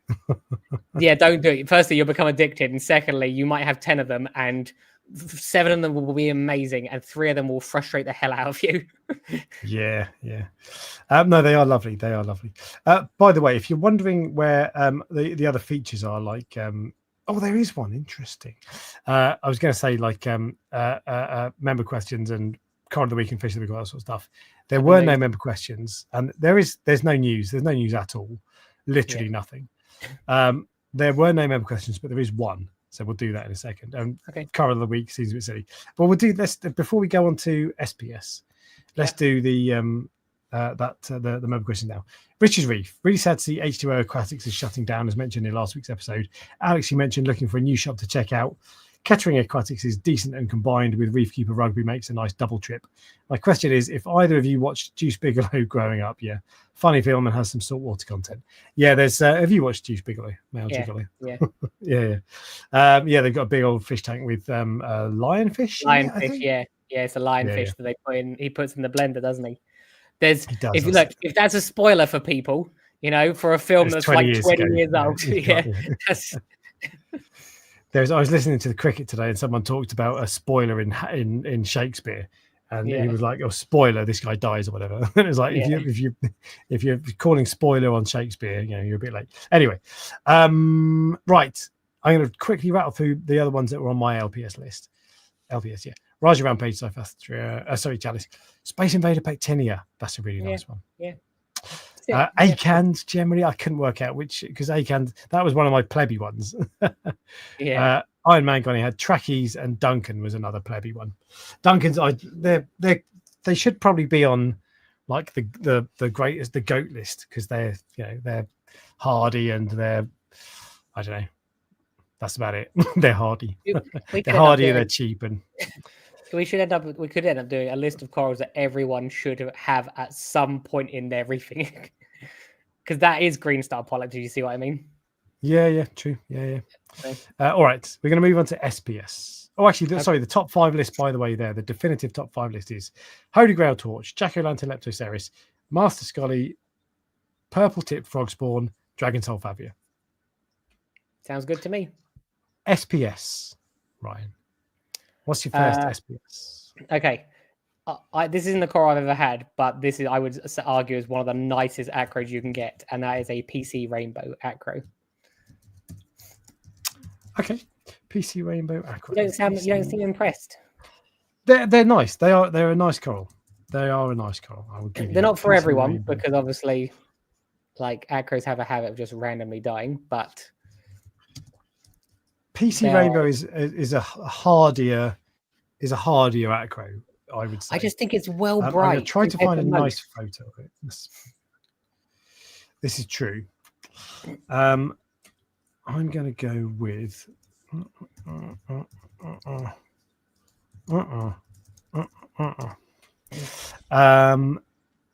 Where is a good photo of what I'm looking at? Okay. Strawberry shortcake. Boff photos. Okay, start poll. So PC Rainbow is the pink, like a thick branching coral with pink tips and a yellow base. That's the best photo I can find, which is signature frags actually. I couldn't find any colonies. That's not it's probably not quite what it looks like. It's one of those corals that when you see it in a tank, it's like you notice that above all other coral or other acros. You think? Yeah, definitely. Okay. I think they're nice. They was it on my list? I don't think it was on my. I stopped at 9 because that was enough. Actually, because I ran out of time. But was that on my list? That wasn't on my list. I don't think okay. They're nice. Shortcake has the same glow that a PC Rainbow has. Strawberry shortcake's a funny one though, because there's a million different varieties of strawberry shortcake. I'm talking about like the proper Aussie shortcake. And they usually die as well. The shortcakes coral. I don't think I've ever been able to import one that hasn't died. Oh, like wild ones, yeah, maybe. Sure. So I had a colony of strawberry shortcake. It was from a frag it was a good size. It was hardy as hell. No problem with that whatsoever. And it's one of those corals, same as PC Rainbow. It's been in the hobby for years, and you should be readily available. Both of these should be fairly affordable. PC Rainbow is funny. That PC Rainbow doesn't seem to be. I think that should be cheaper because it's quite fast growing. 1 second, I'm sure. So, Worldwide Corals PC Rainbow. I'm sure it was hundreds of dollars. No. For a 2-inch frag, It's $249. PC Rainbow. You're kidding me. That's a relatively hardy, fast-growing acro. I'm surprised that's so expensive. I'm not saying that should be like 10 quid, but that is not too dissimilar to Barley Green Slimer for me. Really? Fast-growing, yeah. Not in terms of looks, but in terms of fast-growing and hardiness. Yeah. Barley Green Slimer is probably hardier, but they're okay. I'm surprised. They've got a 1-inch one for $90. Oh, it's 50-50. I think both of those are sort of like signature corals. I had both in my tank, but I much preferred the strawberry shortcake. Let me see if I can bring up a one of my colony. Does it glow under the blue light at all? It does, but it depends. There are different types. So the one I had did, but not. It wasn't like a barley green slime or whatever. Yeah. But it was just my absolute. I think this was possibly my favorite coral.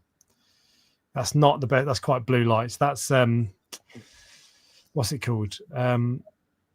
What's it called? Oh, what are those lights called? Those reef bright strips. That's a better.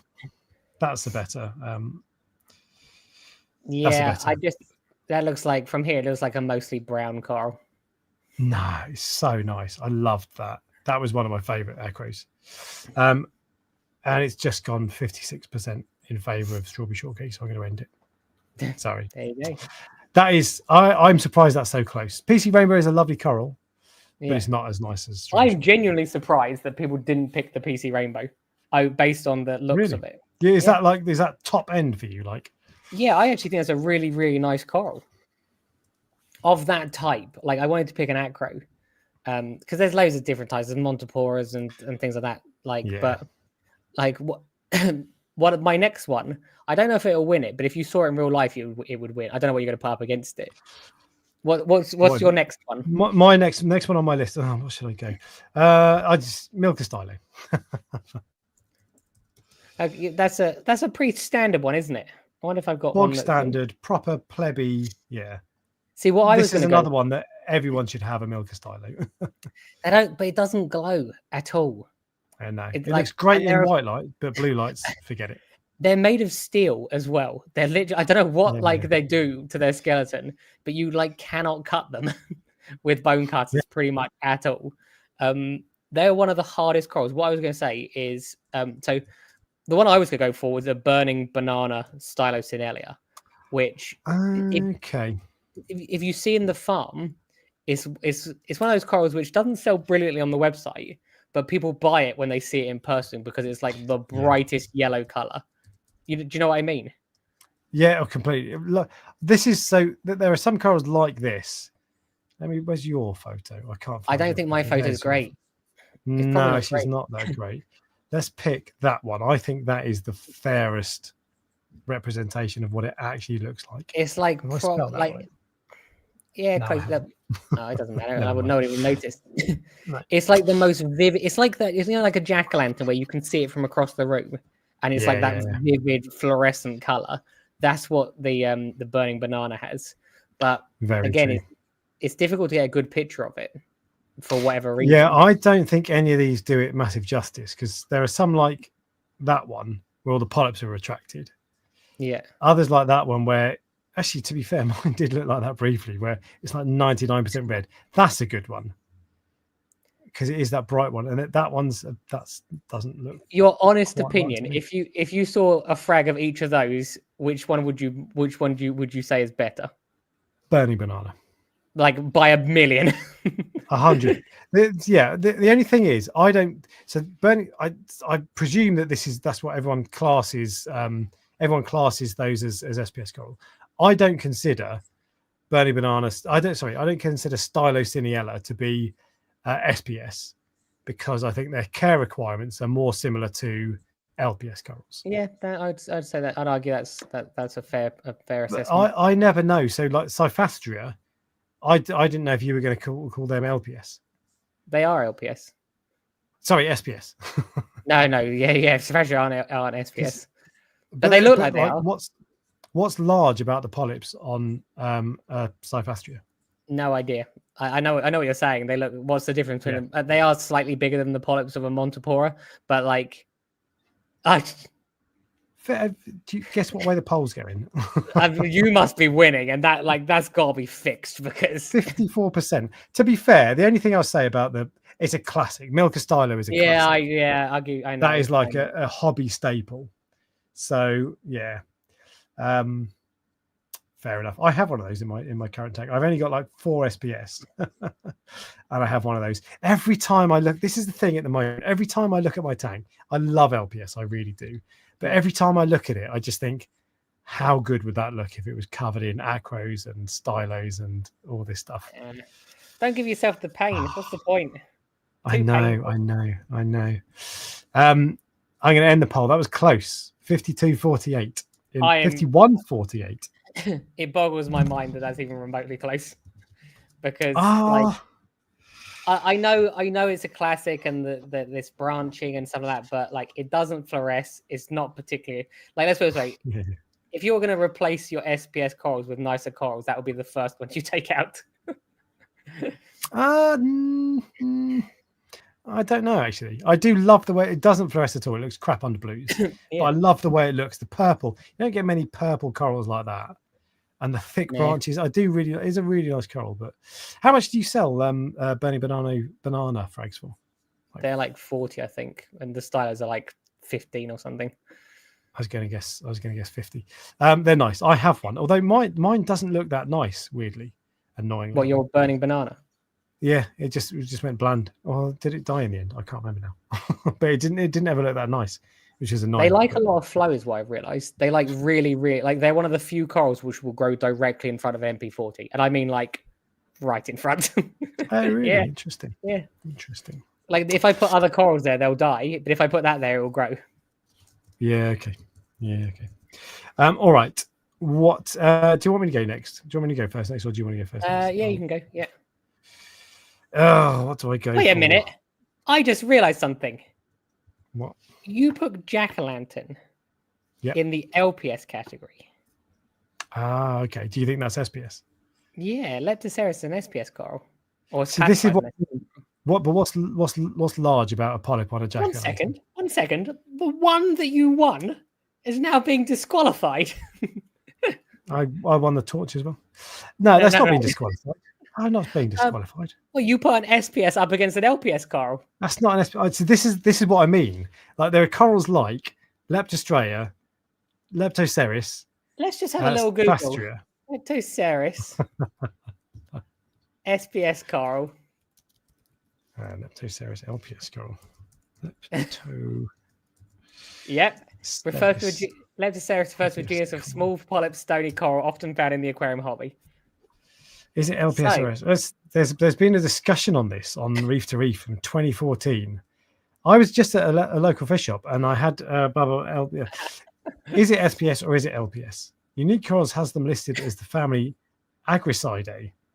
That is what Samacora and Pavona are. Les, we need an independent adjudicator, and as you are our moderator, to stop a fight happening, we need you to like side one way or the other. On this. I'm not saying it's LPS or SPS. I don't care which one it is. And if you list it as SPS on your shop, fine. The reason I counted that as LPS is because that's the same as all the other ones. There are certain corals that, so I don't think a Stylociniella is an SPS at all. That to me is an LPS because of. To be fair, they have long polyps. They actually do have long polyps. Not really.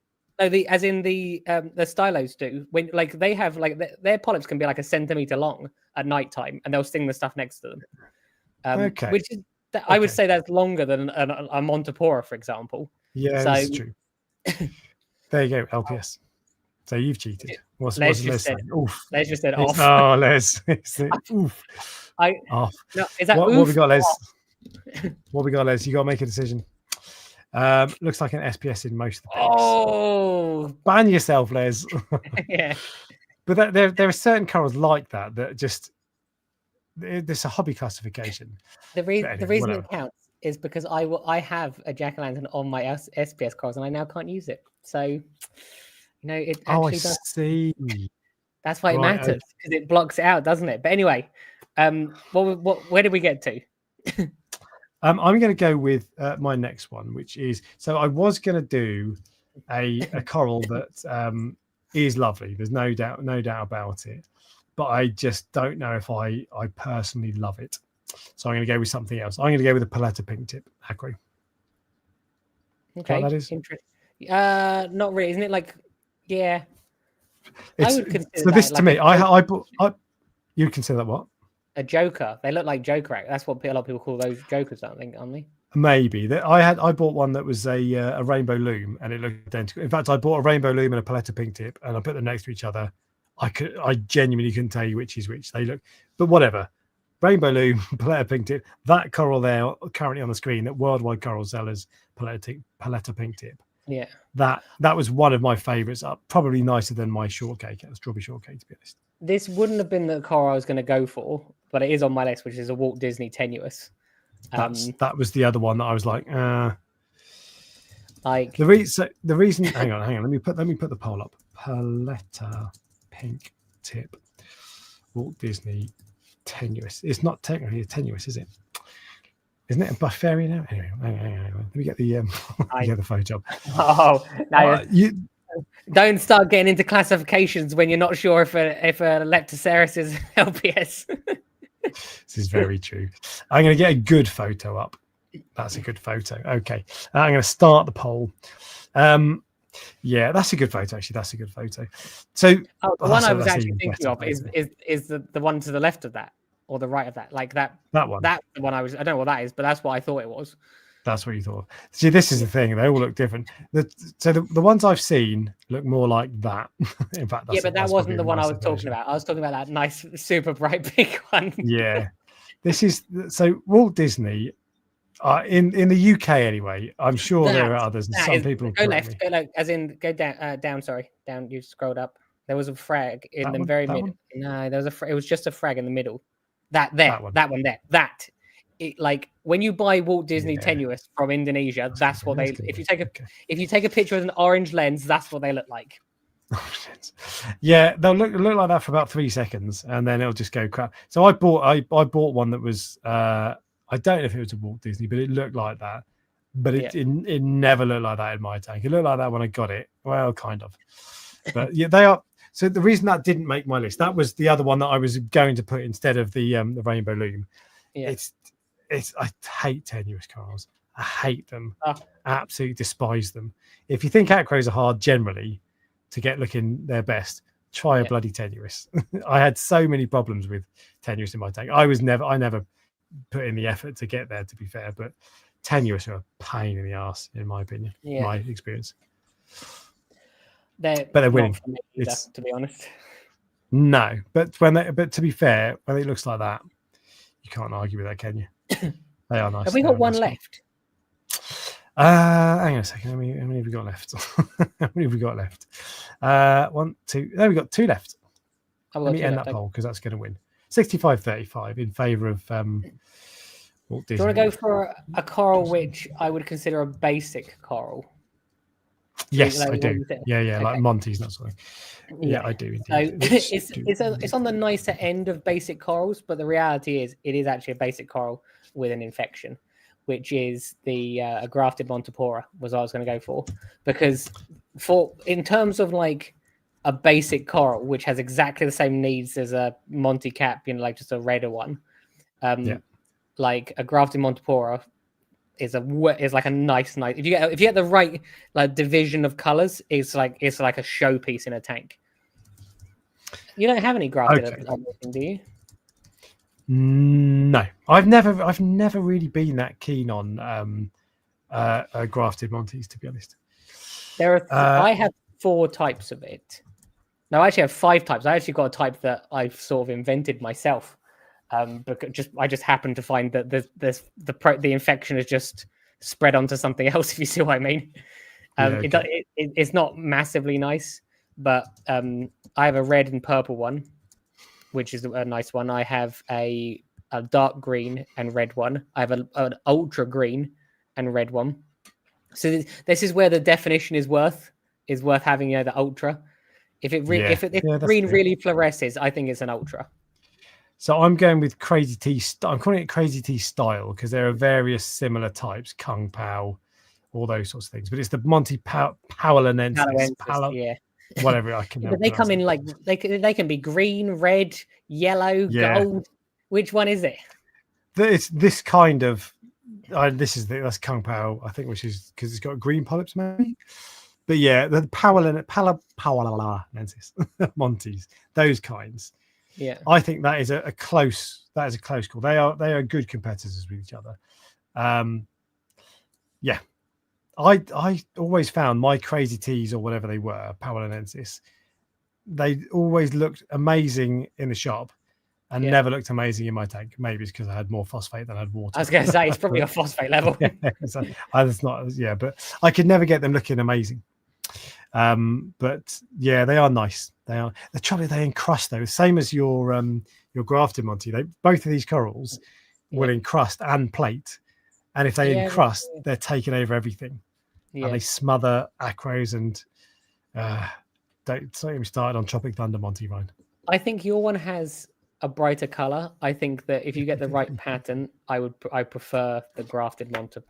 If you see where it's like proper streaky, if you get one that's just 50-50 like that picture, it's not that great. But if you get like one that's streaky, it's like quite like a powerful impact. This no like that, like that sort of that's the one. I've always wanted that one. It's purple and green. I don't know anyone who has it. I've never been able to find it. I've always wanted that one.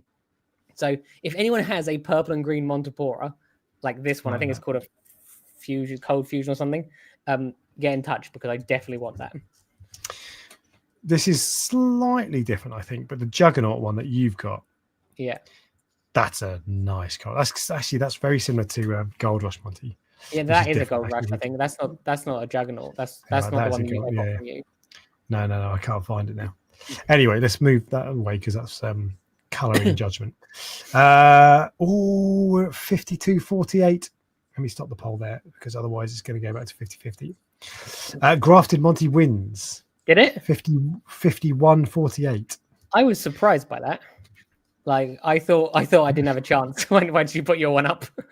No, I think that's okay. I'm all right with that. Did you not see I was really selling it hard? It's a really nice one, easy. The patterns on it. They are both. They're good competitors because they are both easy and they'll grow fast. You got nothing to worry about with that. What we got 2 more left, Ryan. 2 more SPS. We can't have 2 more left. You just said there was 2 left. Hang on a second. Yeah, Walt Disney Tenuous. That one, didn't it? Oh, I'm starting to wonder if I've missed one now. Okay, we got 1 left. So I'm going to go for a Sunset Millie. Do you know what a Sunset Millie looks like? Yes, Sunset Millie. Oh, that's an interesting choice. Oh, that was a really good choice, actually. Oh, the only thing that can go up against that would be you get a Millie which is bright pink and green. That's the only thing. I don't have a name for it, but that's the only thing I can think of that could go up against that. Let me see if there's anything else on my list. You're gonna have to give me a name. No. You went for like no. I mean, as in something to search. I'm not saying you can't have that. Like I would just type in pink and green Millie and see what comes up. And it's like a throw in it's like a stab in the dark.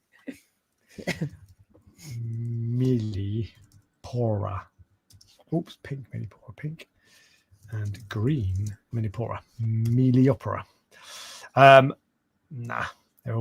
Is it unless you're talking about like the rainbow splice, that sort of thing? That wasn't what I was talking about, but let's say that's what I'm talking about. No. Just type in pink Millie. Actually, go up. It's there. That's quite nice. It's that one. That'll do. I don't mind. Okay, pink Millie.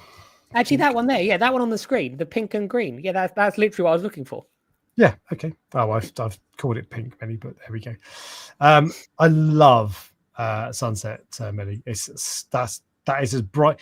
If you want bright, you want that yellow and green. Yes, green. So loads of colours of green. Actually, that's similar to the yellow and green Holy Grail torch kind of colours. If you want a blend of cool colours, though, pick the one on the right. That's a bad photo. To be fair, that's not doing you the favours. because you can't see the polyps, and the point of a millie is it's got polyps. So if this wins, even though with a bad picture,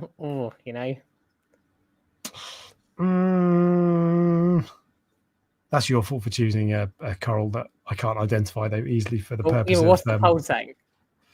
The poll is saying, I reckon it'd be 50-50. You're winning. No, really? You're 64, 36. I thought it'd be closer than that. Put the book up. It's not even a great photo. You're like, put the bad photo back up. I'm trying to find a better photo of a pink and green millie, but that's better. Not any better. They're relatively common. You see them pretty often, pink and green millies. Yeah. I don't know why. You see them when they come in from those Indonesian shipments. Spat. Different. Anyway, there we go. Millies are nice. I didn't have enough millies in my aqua tank. I should have gone for more because they're relatively hardy. Nice thick branches. They look cool. I am going to end the poll there, even though we've only got 28 votes because I think it's going to go that way. So, pink millie win. I called it pink millie, but we meant pink and green. And that means that we now have the 5th one. What else was on your list, by the way? Sunset Monty's nice. I think it's just a standard nice one. I put Fox Flame Acro. It's it's red with like a yellow tip on it, which is that nice was on one. my list. Yeah. I had Jack-o'-lantern because that's the list it should be on. To be fair, 1, 2, 3, 4, 5, 6, 7. So I was still doing my list when when we have the chat beforehand. Yeah. So Alex tells me a week in advance what we're going to do, and he says, "Look, you need 15 corals. Yeah, make sure it gets done." So I didn't realize that I had stopped my my SPS list at 6:30, and I had 7 things on it. Yeah, I had 9 on my list, but I stopped because I just couldn't be bothered to keep going. But what else was on your list that we haven't talked about? No, so I think we've basically covered all of them.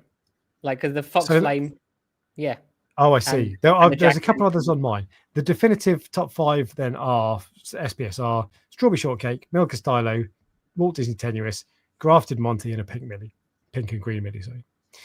The other ones that were on my list were Aussie Hystrix, like it's different. It's green, but it's like a Seriatopora caliendrum. Oh yeah, I know which one you're talking about. Yeah, so nice. Pink Hystrix, bog standard stuff. Yeah. Spiky, looks quite nice. Doesn't they're nice under white light. They're nice. Exactly. Yeah. Blue lights, forget it. Isn't that interesting? How like some of the beginner SPS under white light looks much better than it does under blue. I wonder if there's a correlation with that. Hardiness and fluorescence. I'm serious because Monties are pretty hardy and they glow. I know, but I would say the hardiest Monty would be probably that red Montipora, like plating Montipora, doesn't fluoresce. Stylo doesn't fluoresce, like the purple Stylo. Okay. Okay. This is something that's just coming to my head now. So, but I wonder if there is if there's any correlation between it. Maybe. Fox Flame was the other one on my list as well. It was the last one on my list, which is a nice card. I had one of them. I had a frag of them from Signature Frags. It was quite expensive, but it was worth it. I had to give it up when I shut my tank down. You almost pulled it back. I don't know if you know, as in the score. Do you know? No. What? Tell me. So it ended up being 9-6 in the end, like to me. But at one point it was 9-6. Yeah, 15. Yeah, okay. Yeah. But at one point it was like not for, the SPS round. You started to win them all, and I was like, wait a minute. So that's obviously your area of expertise. Well, I don't know about that, but yeah, I like them. It says Monty Satosa. Oh, Red Planet's a good show, actually. Yes. Maggie Toy. I looked at them like, it's a bit boring. I actually thought of that, but didn't write it down because I didn't know how to spell it. Barney Green Slimer is nice, but it's just bright green. Yeah. There's loads. There's millions. There's trouble. You could do a top 1,000 acros, let alone SBS. So but we've got over 2 hours. There's no news, and that's it. Do you have a Prestige Reef Fish of the week? No. All right. No. Well, it's hard not getting these corals. we're going to end it there because we've gone on slightly longer than I thought we would have done. Thank you ever so much for joining, guys, and we will see you next week. See you later.